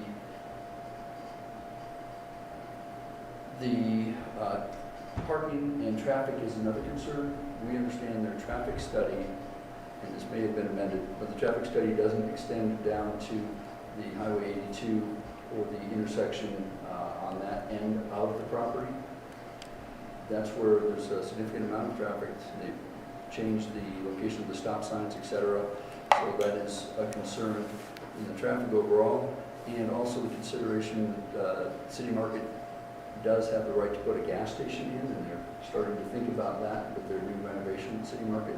The gas station would be on the end of the property, really pretty much right across the street from the Bank of Colorado, on what is now kind of a grassy drainage area. So that, along with the intersection at the other end of the traffic study, doesn't seem like it may be complete.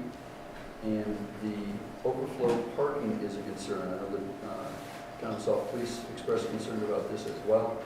There's no parking on East Valley Road. There's no parking on Willets Lane.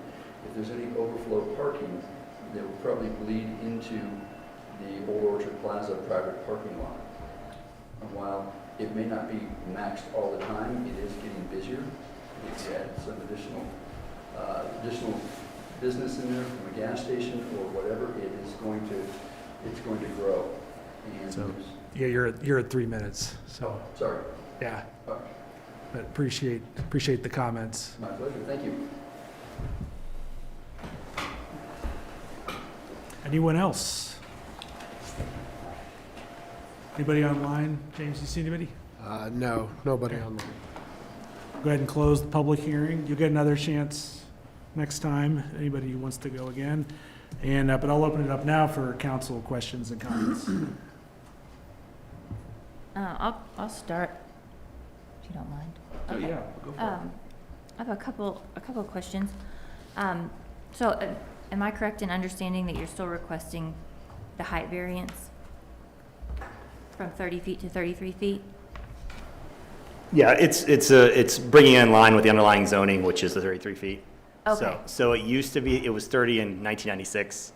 Since then, Got we have it. things like solar panel requirements that weren't there before. You guys, I know, just talked about that. So those are the kind of things that extra 3 feet allows us to do. Cool. Thank you for clarifying that for me. And my other question is about the commercial space. How will that be divided up, or do you know that? I don't know much about how the large commercial spaces are divided up, but you know, I live in Willets, and you know, it is sad to see, you know, kind of year after year, although it's filling up now, how often, you know, those commercial spaces just sit there and they sit and they sit and they're empty. So I do think that I would like to see, you know, a local owner, because my understanding is that those are not locally owned, you know, offering some commercial space. I just wonder how that would be kind of divided up. It'd be storefronts, or it'd be one large commercial space. It's 3,800 square feet, so like the answer is it probably will depend on the end user, right, in that location. And, you know, that's one of the things we've been grappling with, is why we've reduced, you know, we're reducing the amount of commercial space we have on this project, because we were running into those same things you're talking about. It's, you know, we don't want it to sit empty. And so we think it's a good location and a great location for the right scaled project. I don't know what that is yet, but, you know. One thing I'd like to add, excuse me. Your question is the best reason to encourage that the 5 affordable units be accessible to the rental housing above it, because that ties into the security of a local business being able to control its housing and therefore not be in a position of not being able to hire people. I mean, the biggest impediment for local business now is the lack of workforce. And that's why we have so many vacant spaces. And we saw Kitchen Collage, which looked to be an incredibly successful business in every respect. They just couldn't find people to work there. So anything we can do to support local business is a great thing. When we talk about what we're proudest about Willits is, on last count, we had 64 locally owned businesses. It doesn't feel like in Aspen that there are any anymore. So I think it's one of the things that makes Willits special, and one of the things we care about. If we can control that in that way and do anything that builds community, basically at the end of the day, what we've been doing for the last 25 years at Willits is everything we can to build community. So I appreciate your question, and I'd like you guys to take seriously what that opportunity upstairs means to be able to be controlled by those businesses on the ground floor. It's, I think, a big opportunity. So. Thank you. Oh, I had one other question about the second floor courtyard. I'm not familiar with that sort of design. Will there be any sort of like roofing or covering such that it's kind of, you can utilize it in the colder months, or? We've done this a few times in Willits, and we found that the open space is the best, right? People want to have a little bit of outside space, and this kind of creates kind of a more of a quieter space, internalizing it, and we find that the 50 square foot decks don't really kind of lend themselves to utilization. So if you can kind of aggregate it together and create that open space outside, and then, you know, obviously if you really want to go outside, we've got everywhere to go. Thank you. I have a question about the parking study, or the traffic study, rather. So I get the part about the peak hours comparison, like one, I forgot which one. I think it was mornings the same, and it was less in the afternoon, or vice versa. What was that 106 net difference? Like, how is that calculated? Is that the non-peak times? Is that, or am I just reading that wrong? Maybe that's a James question. I can look that up. Between and like the give two you the answer. methodologies for calculating traffic. Like I had to read that a few times, I still didn't read it. If you want to keep talking about other topics, I will look that up and give you clarification on that. You know, I think the bottom line with the traffic was that we referred it out to CDOT, and CDOT did not require an access permit for the changes. You know, the topic about a gas station at City Market, they would require a PUD amendment in order to do a gas station there.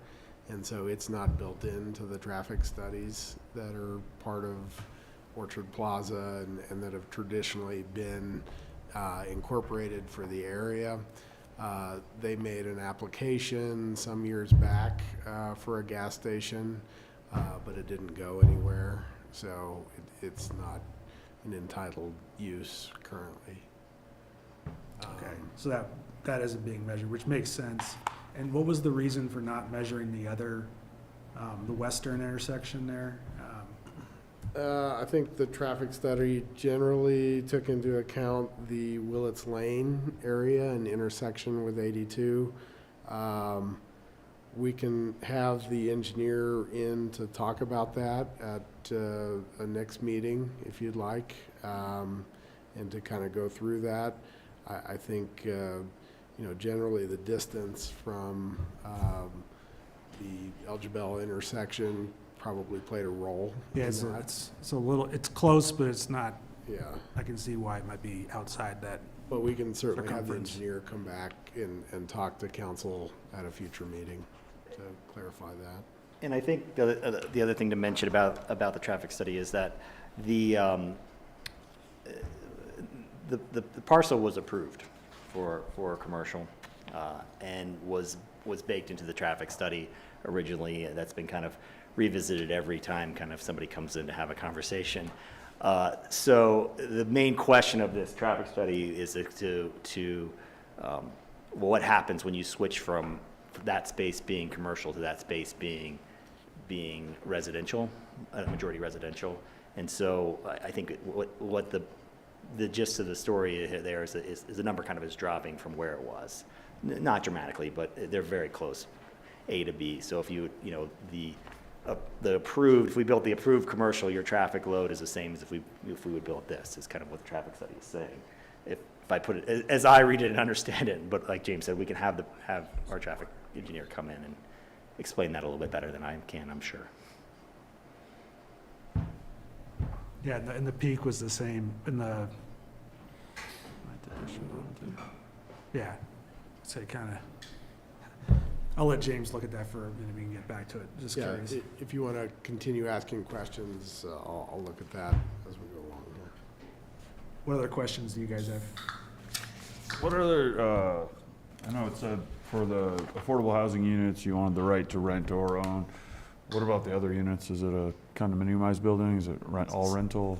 It's the same request on both ends. We, like I said, we've been trying to get this done for a while, and so we're asking for some flexibility to kind of work within that 3-year vesting that we're getting and kind of making it happen. And everything we're seeing today with interest rates in different locations, and having that flexibility makes the project able to go a lot better than not. And then on the renderings, where's the access to the commercial space? All around the 3 sides. Okay. Yeah. And then that's why the parking's under building. Yeah, there's You some view tucked that under, as then like there's- the yeah. commercial access. Correct. Okay. And we put a 7.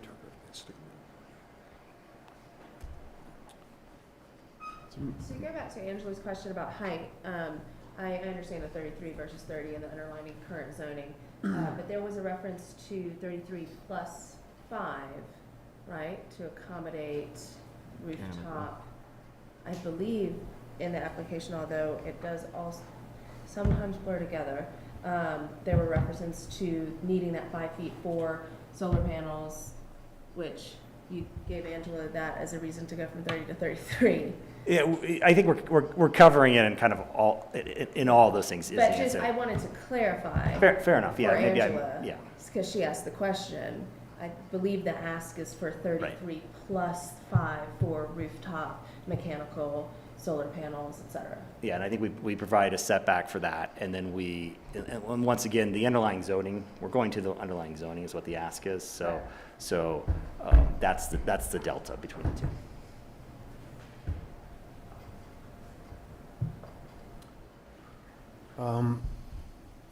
Just quickie on the crosswalk, there's a reference to Two Rivers Road in the packet, so maybe change that to East Valley. Yeah. I was looking for the wrong place there for a little while.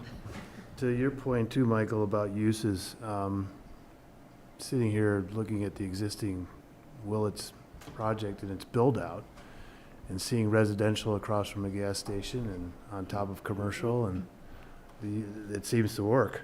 I really am pleased to see as many local businesses in Willis as there are, along with, Stedman and Whole Foods and Bellevue Hospital and a few other anchors that have really significantly helped fund a lot of our projects here in Basalt. And, you know, to me, the waterfall that we talk about with housing has been applied so far across the board, as, you know, as far as I know. And I think I would encourage us to look at the theory behind what you're suggesting with live, work, live, and the workforce housing issue. Because, you know, we are consistently talking about providing for town of Basalt, fire, school teachers, emergency response people, but we haven't included yet in that waterfall a complex that might provide 5 or 6 units for the businesses. So the scales might, you know, be a little bit more level here if we could find a project that could provide that kind of support for local businesses, especially startup stuff. I think what our Vision 2030 says, or our Strategic Plan 2030, is to encourage startups, new types of business, new types of entrepreneurship. And without that support for the workforce, it really is brutal to try to get that going. Nonprofits included, you know. But so I think overall, I think it fits in there. The architecture is what it is. And you can look across the street or down the highway to Carbondale, and it's just the way things are. So it's I don't have any other issues at this point. Thanks for the comments.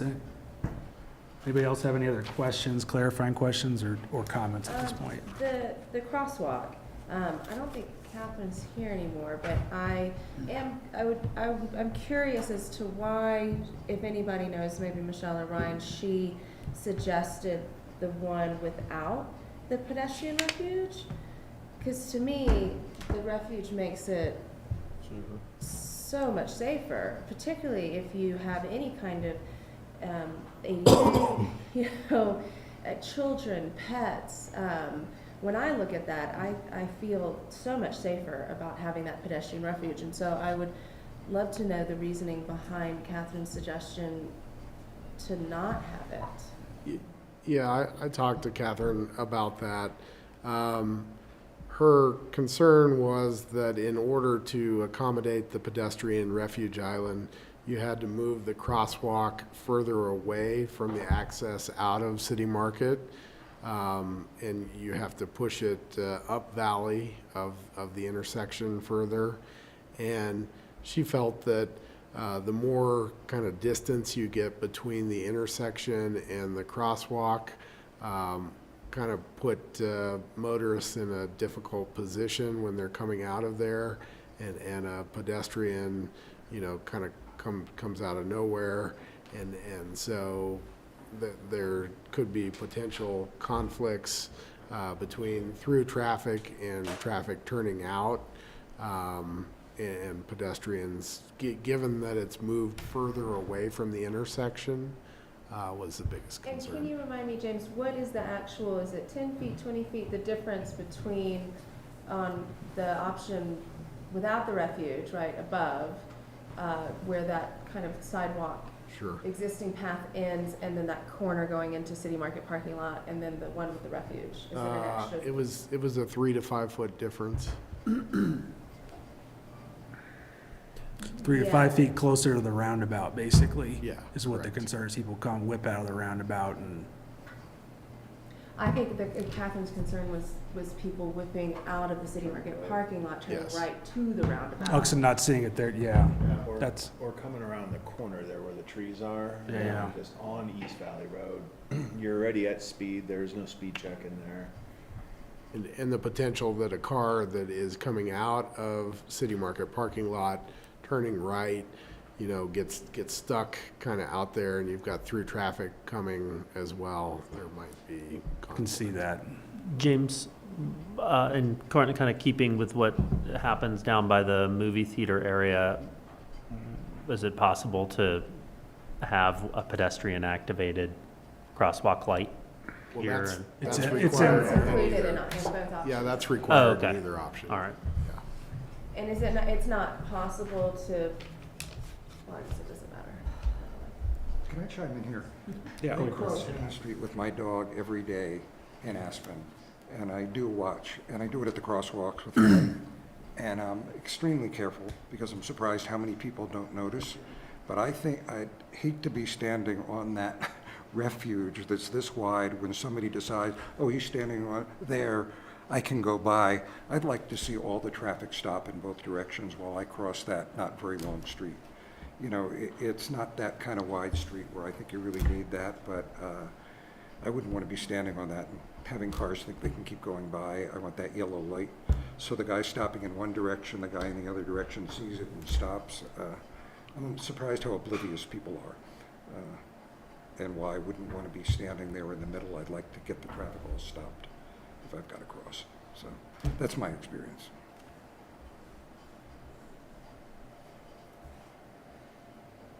Okay. But we can certainly at the next meeting also have Catherine available to talk it through further.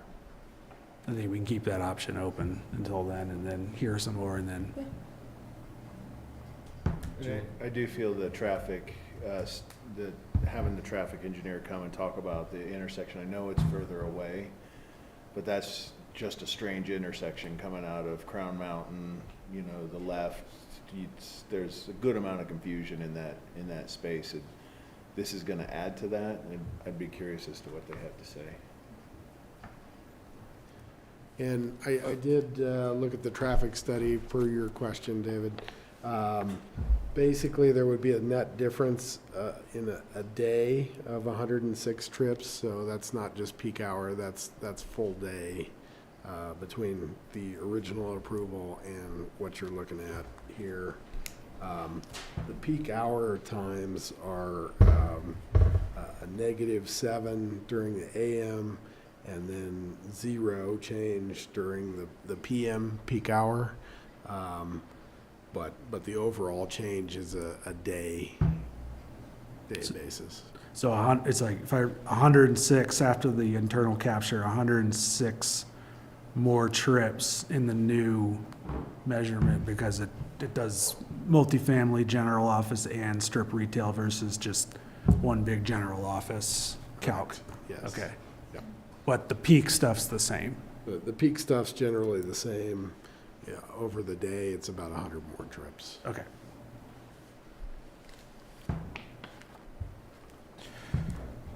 Well, yeah, let me pull my notes up here.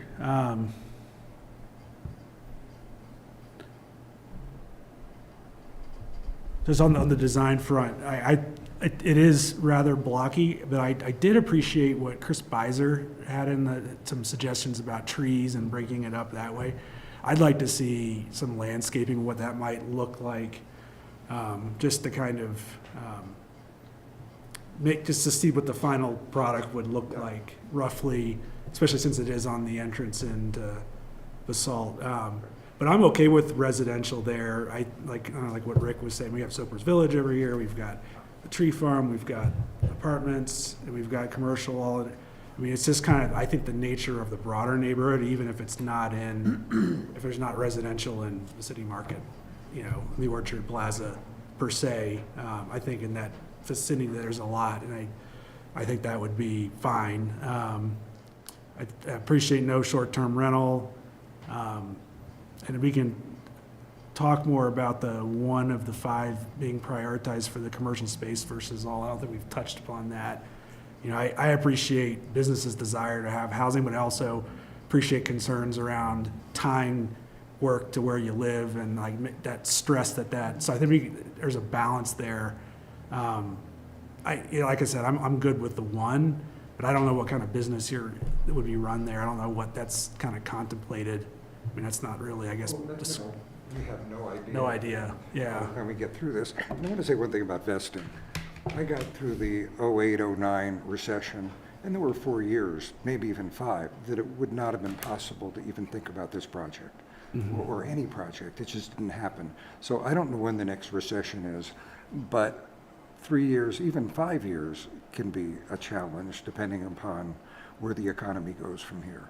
And, you know, when you invest the kind of money and time it takes to get through this process, it doesn't seem very reasonable to say, get it done in 3 years. we're obviously capable of doing this and doing it well. The only thing we can't control is the one thing you're asking us to control with the vesting, and that's the appropriate time to do this project.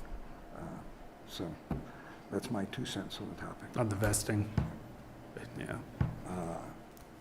You know, if we could do any project there that I'd like to see, and we don't control that, and can't go to a bank and say, you know, give us the money, we don't know we have to do something specific, not open to what the market tells us at the time. But the best project I could imagine was to divide the commercial into 5 spaces and tie it to the residential upstairs and have subversion of live, work, and have support some small businesses here. And if there's a way to do that, that's the one that just plain appeals to us.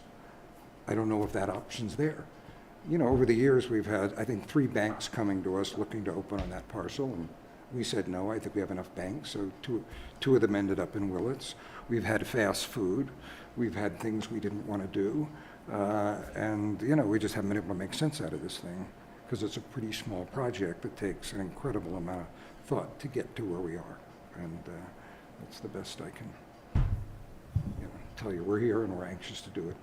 And I hope 3 years, I feel like we're living in a scary world where I'm more concerned about 2 weeks than 3 years, but sooner or later it is going to be 3 years. We'll pass, and I'm not sure we'll be in a position to do this, or anybody would be. So, you know, I'd like you guys to tie our vesting into the real world, not some arbitrary number that comes from some time in the past. Having worked for 25 years now on Willits, the only thing that surprised me every day is timing of everything that happens there. Nothing goes according to timing plan, but fortunately we've had other successes with just the way it's planned. So that's my thought about vesting. Thank you. Well, we can jump into vesting next. I just want to make one quick comment on the pedestrian access and sidewalk connectivity. I love the trail connectivity. I think that's really important with the we cycle condition. That kind of gets the multimodal construct there for us to have, as far as you can get on a bike, even if it's not we cycle, and ride it over to Whole Foods or City Market or whatever safely, and connect with that broader trail, which is great. So, and we could hear more about the crossing later, but I'm curious about what everybody's thinking about vesting. To me, when I think about the vesting, it's in recent meetings, right, it's come up a lot. And so consistency seems to be what I recall this council kind of finding to be important on that matter. And so I might need a refresher on what we've done, you know, recently. And by recently, I guess even just as long as I've been on council, because the question has been posed quite a few times, right? We need more time. This is not enough. And I feel like it's important to be consistent, and that's, you know, my feeling. Otherwise, we're setting precedent for either inconsistency or longer vesting rights, which I'm not necessarily opposed to the latter, but I am opposed to being inconsistent. So you can tell me what has I'd say reminded prior me. council, I think, gave you 5 years on the next to Park Modern. I forgot the name. Sorry. Thanks. I think we gave 5 years there just because of the scale and scope. So I mean, I think Like Modern, actually, I think has 7. 7. Okay, so I And- stand corrected. 7 years. But that was based on the scale of the project. Yeah. You know, I think Stotts Mill originally had maybe 5 years of vested rights, and they received some extensions over time. And, you know, more recent projects, BCC's got 3 years. I think the River Park development had 3 years as well. So it seems like the common thread is scale, scope, complexity drives it, not business environment. If we give longer than 3 years, I think it's typically what we've done. I think also, you know, to a comment that you made a few meetings ago, Angel, and that resonated with me is I'm not necessarily opposed to an extension of vesting rights, but I appreciate the people who sit on P&Z and I value like their time and their opinion. And if this is like their this is their area of expertise. I feel like I don't feel the best about ignoring their recommendation. So if they were recommending for that 5 years vested rights instead of the 3, it would be easier for me, to vote that way. But, I consider them the experts on this, and they're supportive of 3. And so I don't feel super comfortable just going against their recommendation. Yeah, and to tie that into David's comment, I mean, I think, I agree. They're the ones that are the experts in this, so they're the ones looking at the scale, the scope, the size, and applying those timelines appropriately to the projects. So I tend to agree with that. And I do stand corrected on parcel 5. We did 10 years on parcel 5.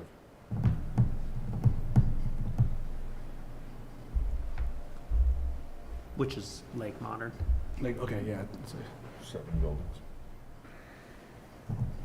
I have a question on that other intersection, James, that people were asking about. Didn't CDOT come in and present to us about rerouting that and adding a roundabout? Eagle County did. Or Eagle County. Mm-hmm. Yeah. Yes. And where is it? That's just in their kind of planning scheme? Like, No, I think I believe that Eagle County is interested in pushing an improvement forward in that, and so that would essentially open up some more vehicle trips over there, and allow for other development potentially, and just safer, sort of movement of cars. But, so I think they were gonna potentially fund that themselves, plus perhaps some CDOT or grants and things like that. But since they've presented, they have not been back, at least to us, to give us, sort of time frame on that. And I don't know if James or Michelle have heard. Yeah, they're looking at, when they came to town council, council had some concerns about kind of the layout and how it was pushing traffic away from that intersection generally. And so they're looking at ways to solve that, I think, is our most recent update. I think Crown Mountain's got a big part in that as well. And they're in the PUD process right now. I just read the other day, this is just maybe not relevant, but the issue of long commutes and things like that is now has a new buzzword attached to it. It's called lost time. And it's contributing to the overall mental health or the decline in mental health in the Roaring Fork Valleys. I just think that anything we can do to limit people's commute and time that's lost for no good reason is potentially a plus. And every day a new phrase comes up or a new acronym or whatever it is, but that one really hit home. And we heard from Youth Zone earlier about that issue. So I think this is just another piece of the puzzle in the Mid-Valley. And, it's... Are we at a point where it can take a motion? Or? Yeah, I was going to say, if there's no more questions or comments, I would entertain a motion. Either go to second reading, that's what I would support, or if somebody wants to continue first reading, we can entertain that as well.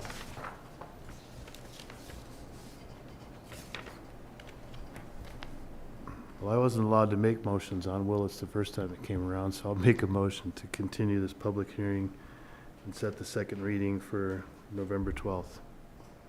There you clarify, approve, sorry, where we find the right one? Approve ordinance on first reading, is that what you meant? And 21, ordinance 21. But approve on first reading, not Approve on first reading, but to continue the public hearing, don't you? second. Yeah.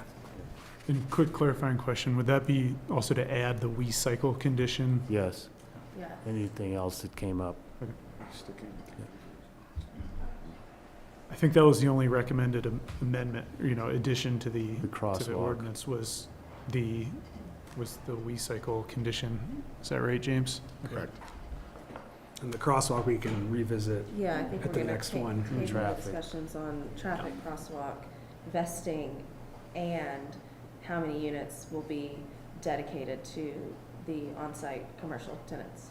Yeah, that could all be on the table for second reading, right? Sure, yeah. Okay. Do we have a second? Second. It's been moved and seconded. Jeff, will you please call the roll? Sure. Do we need to clarify that he's okay with those clarifications? I think, Angel I was did. you're just saying for second reading, we'll continue discussion on those items for second reading. Yes, Right. that But works. does Rick need to acknowledge that in his? I think that's going to happen regardless Okay. of the motion, yeah. Angela Anderson, Yes. Rick Stevens, Yes. Angel Dupré Bouchard, Yes. Ryan Slack, Yes. David Knight, Yes. Peter Schindler, Yes. motion carries 6-0. Thank you. Thank you, guys. Thanks. Appreciate it. See you next time. All right, next up is item 7E, continued public hearing and first reading of ordinance number 11, series of 2024. An ordinance of the Town Council of Basalt, Colorado, approving a minor subdivision, slope review, community housing review, and site plan review to subdivide 168 Original Road into 2 lots and for the construction of a new single-family residence, Basalt, Colorado. James. Yeah, thank you, Mayor. We do have the applicant here this evening. We have Michael Fox with us. This is a continued public hearing and first reading of an ordinance on the application submitted by Michael Fox. And he's requesting minor subdivision, slope review, community housing review, and site plan review to subdivide the property at 168 Original Road and construct a single-family house and associated infrastructure on the vacant property to be created by the subdivision. As has been discussed at several council meetings so far, the property subject to the application is 168 Original Road. And you can see it here on the vicinity map. It contains approximately 0.9 acres and a half a duplex, with the other half of the duplex being on the adjacent property. The property does contain some 30% slopes and is zoned R2. The proposal, as has been discussed at other meetings, once again, is to subdivide the property into 2 lots, one that contains the existing half duplex, and then a new lot for the single-family house that would take access from Original Road, kind of at the top of the fathering parcel.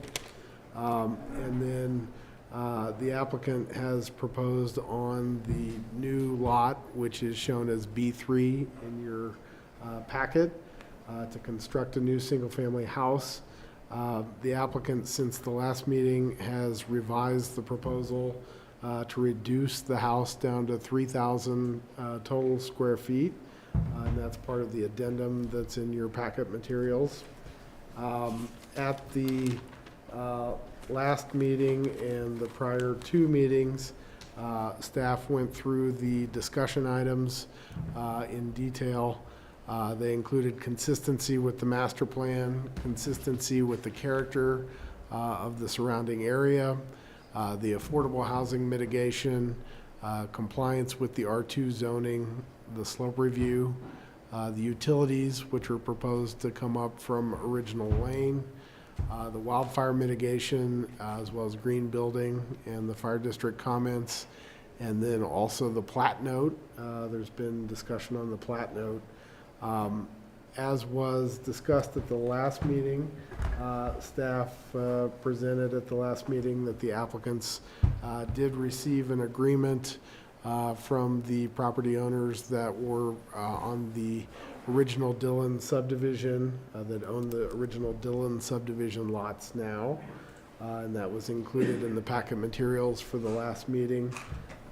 The applicants also corrected the profile for the utilities at the last meeting to reduce the depth of the water and sewer lines to between 6 and 10 feet instead of the 18 feet that was shown in the prior application materials. Additionally, applicant has provided a landscaping plan that was part of the packet materials to show landscaping and additional trees adjacent to the Up Valley side of the property. And the applicant, as I noted, has changed the house from 3,900 square feet to 3,000 gross square feet. The council at the last meeting indicated that there wasn't support for the applicant being able to pay cash in lieu for the affordable housing mitigation. And so the applicant has, in response, reduced the house down to 3,000 gross square feet, which, based on the town code, would be exempt from the affordable housing mitigation.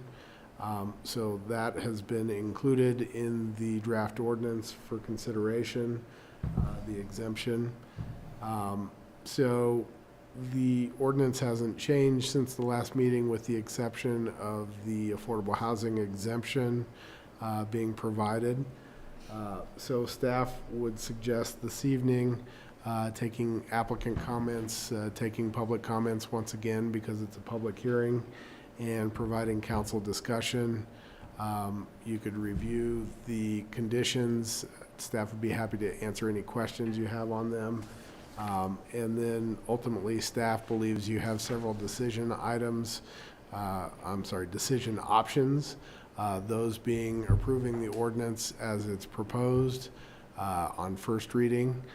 You could make adjustments to the conditions and then approve the ordinance on first reading, or you could deny the request.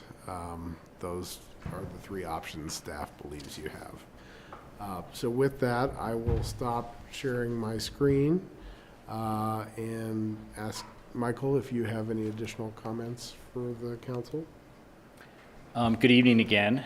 Nice to see you all. I'll just add that, we really looked at this from every angle, and we felt that reducing the size of our scope in our project was the best way forward for us. I think that with that, it addresses a lot of the prior concerns of the town. It addresses, reduces the footprint. It puts us below significantly below 2 of our 4 neighbors, and in terms of footprint, square footage, below 3 of our 4 next door neighbors, and is more in line with what James has said in terms of the Basalt master plan, smaller houses on smaller lots. So we've really tried to look at this. We were cognizant in those revisions to keep in consistency with what was previously approved by the P&Z, because we went through this process, in depth with P&Z as well, and really took into consideration their comments. So now we're, excited to be at this point. So thank you. Great. Well, thank you for coming back. And this is a public hearing, so go ahead and let's do that first. So just a reminder, 3 minutes, name and address, and make sure you put your, write it down in the back in the book there. So I'll open public hearing and you're up. Hi, my name's Mark Johnson. I'll add my name to the back on my way out. I'm here on behalf of Sandy Spraker and Rick Carlston and her husband.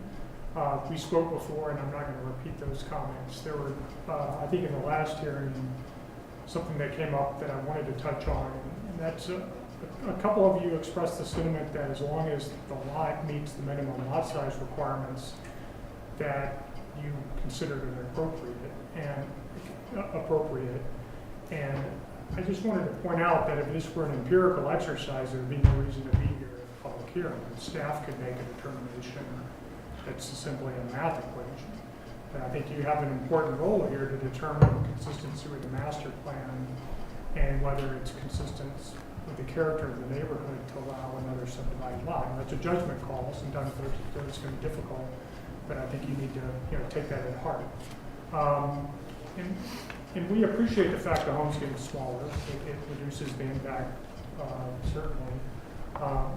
But the revised application said that it was on a flatter part of the lot. I'm not sure what that means, because there's really not a flat part of the lot. And that's part of the issue here, is the disturbance of steep slopes and the excavation that comes with that and the impacts it'll have. So I'd encourage you to look at that in terms of the consistency with the neighborhood council. And those are our comments. Thank you. Thank you.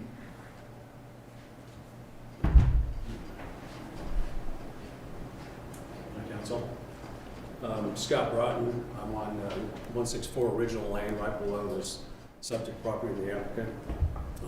I spoke at the initial public hearing and have missed the last few, but from what I've seen that the applicant has, taken everything to heart and made substantial steps to modify their application to satisfy some of the requirements. To me, the application seems very consistent with the neighborhood in size and of the lot and size of the house. As we know, there's similar sized lots up there with 5,000 square foot homes on, and now we're looking at 3,000 square foot. We actually split our property and agreed to 3,000 square foot homes. So I think there's a lot of consistency within the neighborhood. The applicant seems to be meeting all of the in-place land use codes, and seems to have the legal right to develop his property. Even though I think council can propose certain modifications, stuff like that. I think there's a legal right here that they have developed. There's been access issues brought up in the past. There are several sites on Original Road and Hillcrest which are equal to, if not more complex than this site, and they seem to have worked for vehicles, housing, construction. Also, wildlife issues have been brought up. My wife and I have lived in the hillside since 1987 and have witnessed development and have added to the development ourselves by our subdivision, but have yet to see any decline in deer population or significant impact to migration routes.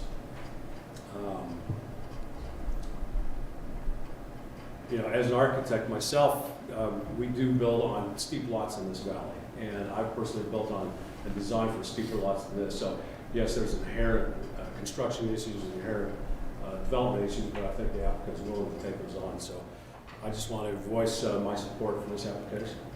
Thank you. Thank you. Anyone else? Anybody online? No. All right, well, I will go ahead and close the public hearing and open it up for council questions and comments. Who wants to go first?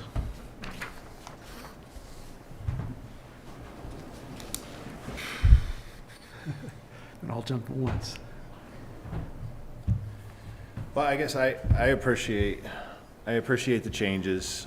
I know it probably wasn't easy, but I also kind of feel like, I think, we've just inched closer to, I guess the way, it's your property, and if there's, I guess what I'm trying to say is it's difficult to find, you've really kind of worked through some of the issues, the plat issue with the neighbors. As far as I understand, we don't have much room to comment on that. I just feel like it's difficult to find a reason to not support it. Initially, I didn't support it because of the look and feel and sort of integration into the neighborhood. But as I drive by, down the highway every day and you see the houses that are on the hill, it doesn't seem too out of character to me. Now, if you're just going to base that number on square foot and what's going on there, that also doesn't seem out of character to me. So I plan on supporting this application going forward because I think it's the right thing to do. Thanks, Dieter. I will largely second Dieter. I'm quite happy to move this forward to a second reading, finally. And, I feel like the applicant has listened to the neighbors and the council concerns, staff concerns, had to make a tough choice based on some hard lines that we drew about the ADU and the affordable housing mitigation. And I think I, for one, I can appreciate that cutting 999 square feet from your house that you've been planning is really hard. So that's commendable. I agree with Dieter. I think it makes it much easier to swallow, right? Because it's going to fit on the lot better. It's going to have a smaller footprint. It's going to allow you to shield it better from the neighbors, which will hopefully appease some of those concerns. So, yeah, I think that this is a good example of give and take, and you making the changes that I think we wanted to see. And like I said, I will support moving this forward. I did have a question. I saw, and I'll be honest, I was a little disappointed with the opting out of the story polls in the comment in the letter. Like, what's the deal? Like, why can't we, I mean, like, it seems like there's a requirement that we're supposed to do to post that, you know, there's an application, and it's like, I don't understand why that can't be adhered to. I mean, it's a valid concern that the neighbors bring up. It's like, you know, that's the requirement, is that, yeah, if it's posted and there's polls and all that. So I just want to hear your take on that. Yeah, so I guess first off, I know it's been asked, and I'm not fighting that. It wasn't a requirement in the application, at least from what I know. It was asked of me, but just as a matter of practicality, I got this design worked out with my architect last Wednesday night, and I reached out to our surveyor. So like to Story Pole, we have to get the surveyor back out to the lot to shoot the corners of the house, and he was several weeks out. And so and then looking at the holidays, instead of looking at like pushing this into December, potentially next year, I just opted to be here, hopeful that we could use the postmarks that were already there to look at this. That was my call, and if you would like me to Story Pole and take that time and come back in, you know, a month or two, I can do that. But that was my analysis. But I mean, at the same time, like respectfully, I saw my next two neighbors subdivide, or, you know, the Broughton 2 lots subdivide, and one house was just built and one house is about to be built, and neither of them had a Story Pole. And, you know, I think a lot of other projects go through this and don't have to do that requirement. So I've tried to do everything that was required of me, and I have tried to meet the demands, but that's just kind of the trajectory of what happened with that. I appreciate the candor. James, what is the requirement with that? There's not a requirement necessarily in the town code to Story Pole. However, on a case-by-case basis, if there's a concern from the boards about trying to understand the character of a house or a development, that's usually when the board asks for Story Poles, which was the case here as well. Gotcha. Because they were up at the incorrect height prior to us hearing. I don't know who requested it. I guess P&Z maybe. Yes. Okay. Yes. Okay. Thanks for the clarification. Thanks for the explanation.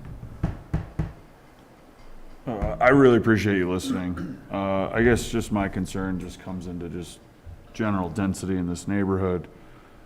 James, there's still what, 3 or 4 lots then that could split again? I know we've gone through this.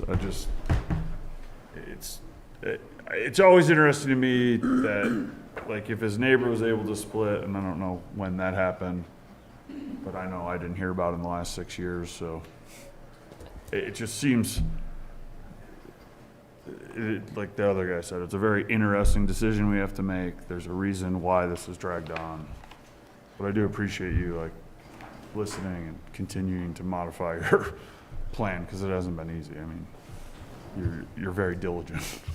I'll give you that. And I think Scott would have better information, but I think it's 2017 he was approved, or 2018. We actually split first time in 1992. Okay. That's when Dill's were still there. There was no opposition. We split again in 2017. Can you come up to the mic if you're gonna talk? Sorry. I'm sorry. So originally we split in 1992. Okay. Split an acre off. We had 5 acres. You had 5 acres. Okay. Split another acre off in 2 half-acre parcels in 2017. Okay. We're still holding on to 2 acres. We're probably one of the lots that could still split, but we're not splitting anymore. Okay. So, you know, kind of maintain some bigger open space. Awesome. Thank you. Thank you for that history. And Ryan, I think the prior memo had between 3 to 5 lots that could split again. Okay. Or split further. So I'll make my comment now. Story poles aside, Somebody, there was a comment about if you can just do the math, it's a calculator. We're here to hear evidence and testimony and make a determination based on facts and evidence and things like that. And I think when you look at everything on balance, character of the neighborhood based on the master plan, the lot size, which is a little more cut and dry, and things like that, I don't see a reason to deny this application either. So I'd be supportive of moving it forward as well. So, someone wants to make a motion, we can do that, or Mayor, I move that town council approve ordinance number 11, series of 2024 on first reading and continue and set the public hearing and second reading for November 12th, 2024. Second. it's been moved and seconded. Jeff, will you please call the roll? Yes. Rick Stevens. Yes. Angel Dupre Bouchard. Yes. Ryan Slack. No. David Knight. Yes. Peter Schindler. Yes. Angela Anderson. Yes. All right, carries 5-1. All right. Thank you. Thank you for listening. Thank you. Thanks. All right, next item up, item 7F, public hearing and first reading ordinance number 22, series of 2024, an ordinance of the town of Basalt, Colorado, approving amendments to the municipal code, section 16-416, residential inclusionary housing, and 16-417, commercial linkage requirements, and amendments to the town's community housing guidelines to add income categories 0, 4, and 5. James. Yes, thank you. Let me please share my screen.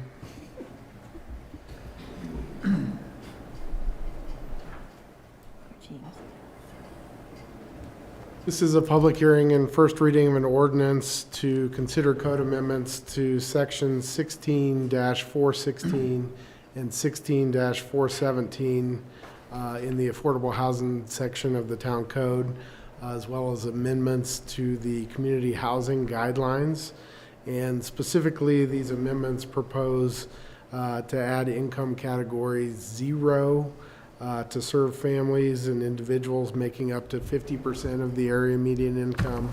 It also adds a category 4 for those making between 121 and 150% of AMI. And then also a category 5 for those making between 151 and 200% of AMI. The housing study that was completed by EPS recommended adding the categories 4 and 5 up to 200% of AMI because it was identified that there are gaps in the town's income categories in those areas. And then the Basalt Affordable Community Housing Commission, BAC, reviewed those proposed amendments and actually recommended adding a category 0 as well to kind of split the existing category 1 into 2 categories. They felt that it was difficult for those making the lower incomes in the category 1 to actually be able to rent the units because the rents are based on the 80% of AMI in category 1. And so if you're making 50% of the area median income, it was a stretch to get to the rents for category 1. And so they recommended adding the category 0, and P&Z felt that basically fell in line with the recommendations of the housing study in that they also identified a gap and a need for those making in the lower category 1 area. So that's been included in the housing guideline amendments that you have in your ordinance. Along with those adjustments, staff maintained the maximum average of 100% of AMI for rental units in the town code for projects when they do multiple units and have to average out to category 2 However, the proposed amendments would up the maximum average for those projects that have for sale units from 100% of AMI to 20% of AMI. Staff and Bach thought that was kind of necessary in order to get any Category 4 or Category 5 units in projects where you have multiple units and you have to do the averaging. So we maintain the 100% per the recommendations for rental units, and then went up to 120% for sale units. There's going to be a series of proposed code amendments on the affordable housing that council will review. And this is just the first set of those.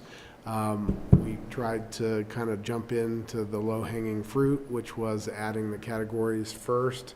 And then some of the code amendments you'll see in the future will be by staff and some will be by a consultant.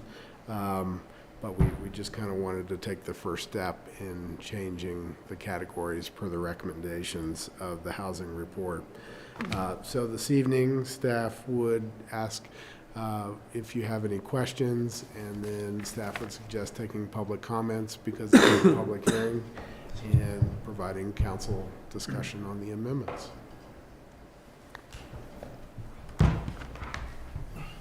Let's go ahead and do the public hearing first. And we'll open that for yeah, whoever's here wants to go up and speak, or if there's anybody online. I don't think there is. Hannah's on now. Hannah's on it. Hannah's here. Oh, hey, Anna. Let me promote her to Yeah, panelist. let's go Don't ahead. promote her. Don't. Be here. Suffer like the rest of us. Well, anyway, let's go ahead and close the public hearing at this point, and we'll open it up for questions and comments. I have a quick comment. My only problem, I see where the need is on this, but when you break down AMI, this means someone would be making $41,058 a year. That's about $19.74 an hour. That's what my quick math was.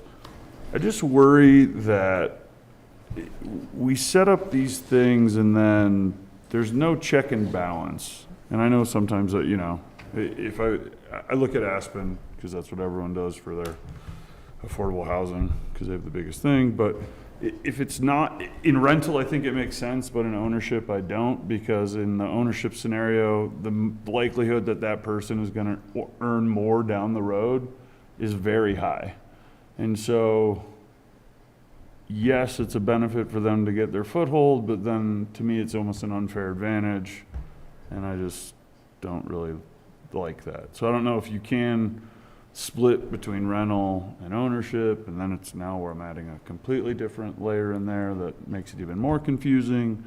But I just think it's something that we need to consider in the long run, is that as people continue to make more money, because everyone's going to have to pay more money to get any employees, it's just going to blow some of this out of the water. And then I'm guessing this does get adjusted to, like, how often do we reset AMI? Once a year? Once Annually. Annually, okay.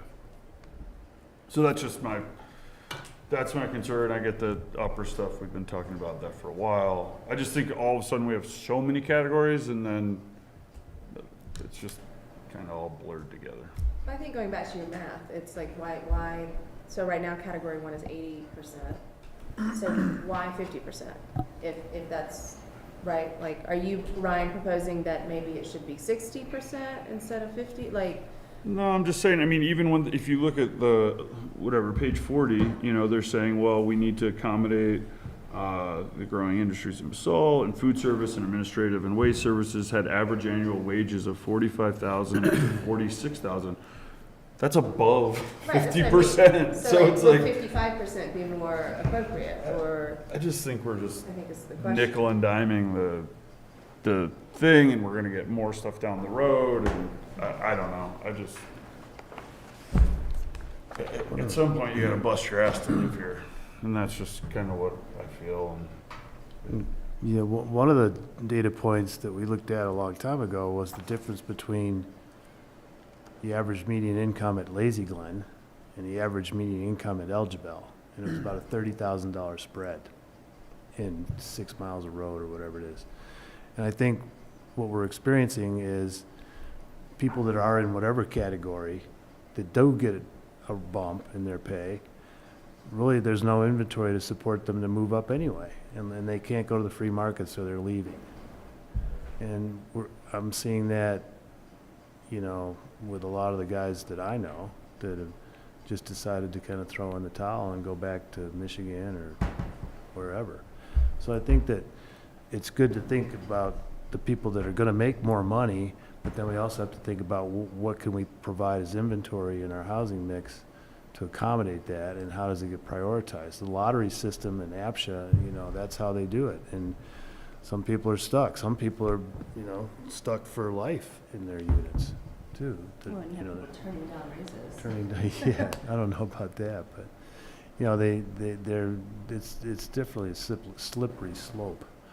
And I see that as a bigger problem of when we get a young person here, we want to retain them, we want to keep them in the system, we want to have them build their family and contribute to the community.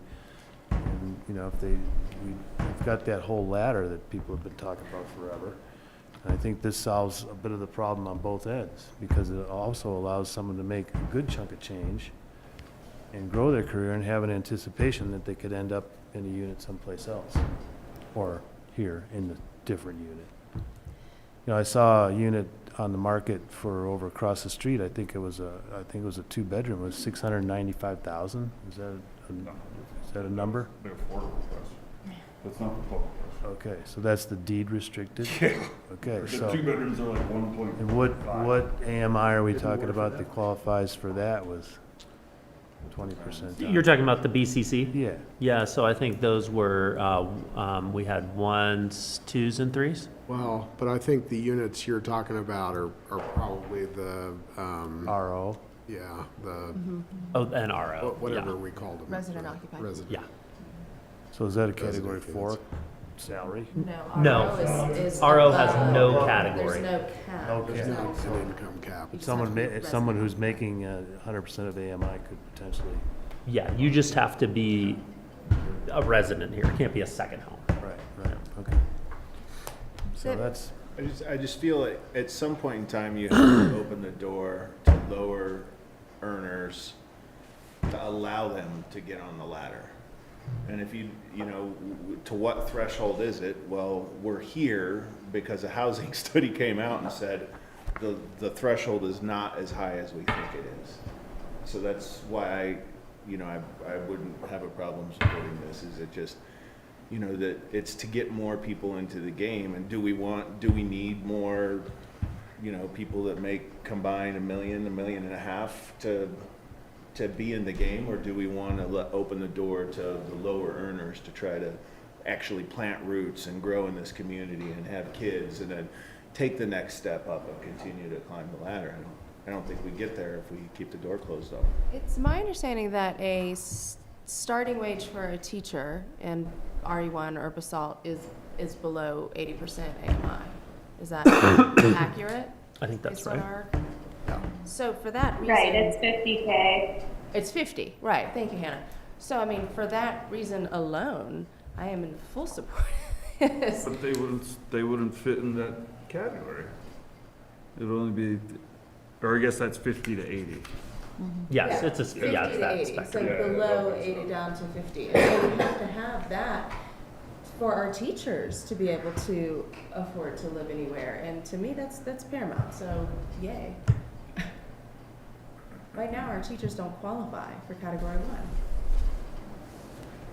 They do. They can qualify. But they have to reach, Afford it. they have to can't. reach to get the rents. Yes, sorry, that's what I meant, I'm sorry. What- They can't afford it because it's set based on 80% and they're earning 60%. Can someone do the quick math of like, what percentage of the income would that category 1 be for a teacher starting salary? Do we know that? It's probably The like calculator. 60%. It's pretty big. It's close. I mean, Yeah. that's a good point. It's in the realm. And I- again, I- the the categories are really there to set the base rents, right? And that's part of the recommendation here, where it's a lower AMI requirement for rental units. And that will hopefully capture these lower categories and a slightly higher average category for the for sale units, because unfortunately the reality is that probably the wage earners in the lower categories are not going to qualify for mortgages. So it's a way to make sure that there's some accessibility for rentals, and making sure we get those categories in the rental units and don't just get the higher rents there as well. So the answer to that percentage question is, for one-bedroom units, if the teachers were making $50,000 a year, the rent for a one-bedroom in category 1 would take up about 40% of their income. Okay. And the goal is closer to 30%. But 30%. 30 or lower. Like, no more than a third. I don't have, 61%. in and of itself, the category 0, the only thing that concerns me is that it wasn't in the study, and like, are there unintended consequences that we haven't had a chance to think about what it might do to the housing mix of, we intentionally went out to get 4 and 5, right? Because there's the missing middle. And not, the teacher's totally highly important for our kids, right? I got 10, but I just want to make sure that whatever we do, we're kind of serving all of it. We're not doing something that we may regret later, or that may have some kind of unintended consequence to the other work that we've been doing that's been kind of in the works for several months. That's my only concern. I don't know how you can suss that out quickly, or if you guys have had any thoughts about that. Sure. Maybe. One option would be to adopt category 4 and 5 tonight, and to have staff bring back and consider category 0 at a future amendment when we're coming back. And we have the other code amendments in the future that are coming are the mitigation rate, the cash in lieu fee. Those are the 2 top ones that are also data-driven in this category. So that would be a time that we could certainly come back and say, you know what, category 0 makes total sense. There are no unintended consequences, or yikes, this was something that we didn't realize. That would be a potential time to do that as well. Or you could go for it now, and we can see what, I'm fine with category 0 on rental. Can we just carve that out, or does Well, that create? I think what we're hearing, like, the market will take care of that as far as for sale units. Because what it allows, if they're for sale, is for an employer to buy it and then rent it at that category. But somebody that's making that amount of money is likely not going to qualify for a mortgage. Yeah, but then that's still that unintended consequence that it allows this employer to hold their employee hostage and pay them a low rate. That's what I don't like. I don't like this. We I keep agree setting about this that. tone of, well, we got to help these people, and what we need to help is help people earn more money. But And somebody I know it's needs- a part of it. We need to give them a footing, but when you create this for sale model that is stuck in this, I don't know. I just don't like it. There's no check and balance once it's for sale, and I know that creates a whole nother thing. I'm totally for rental. I think that's great, but like, if you can qualify it, like, it's just, I don't know. But somebody's going to own it, right? So whether that's an employer that built the project, or a developer that holds the project over time, that person is going to have requirements for who lives there. So it might be, their employee. So I don't know if there's a way around Yeah, no, that's what I get. that. Yeah, you it know. sounds to me, right, like you don't like potential conflict of interest in the employer being the one who's Yeah, renting, because no. then they But even then, even if are I, keeping the wage. But specifically because the wage is so low, like, you can make $25 an hour at Wendy's, you know what I mean? So now there's category 0, and if you're an employer and you own that, and then you're renting it to an employee, who has to be making $19.50 an hour to qualify for it, it just seems like such a low below way. Anywhere between 50% and 79%. Okay. So there is that movement there in order to then stay in category 0 before they then qualify for category. And some classes of employment have a ceiling. I mean, you know, that's just the nature of it, you know, I mean. All classes of employment have a ceiling. Well, right, but in this case, you know, that I guess I'm referring to this lower ceiling. Yeah. So, you know, so if the school district, say, owned it, Yeah. they, you know, it would be hard to go to the school district and say, you need to pay your people more. That's a hard bargain to drive, you know, but yet it offers a place for somebody to live in our community.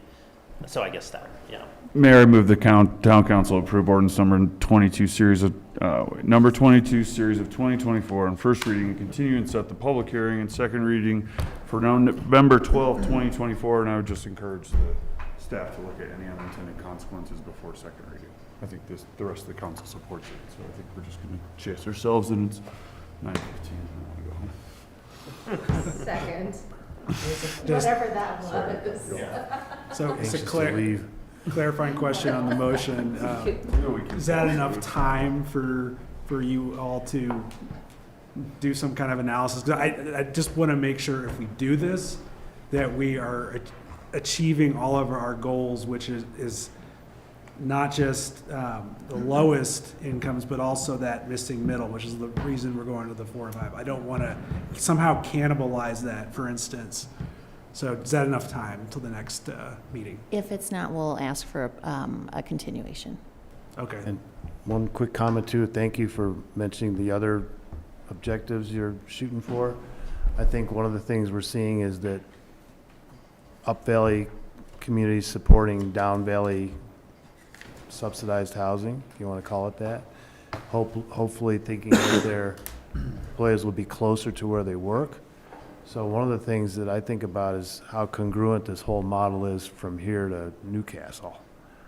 Because they're going to get competitive. And the income down there is going to be different than the income here. So if we're this far apart with these other jurisdictions, it's going to be hard to close the gap. And I think that's what we're seeing in real time. So that's something that we need to be sure we're coordinating with some of these other communities. I frankly would like to see if Justin can chime in on this matter.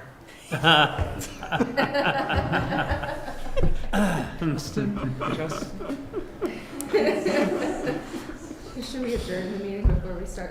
Yeah. Hey, we have a motion and we need to Yeah, vote on it. we have a motion, it's been seconded on the floor here, so I will go ahead and ask Jeff to call the roll. All right. Angel Dupré-Bouchard, Yes. Brian Slack, Yes. David Knight, Yes. Peter Schindler, Yes. Angela Anderson, Yes. Rick Stevens, And Hannah. Hannah's online.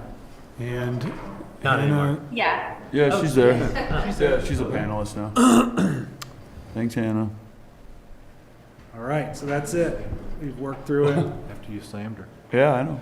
James, you. I like to kinda cut more people like a down and James then to raise me them up. than a I Justin. think the best part of that was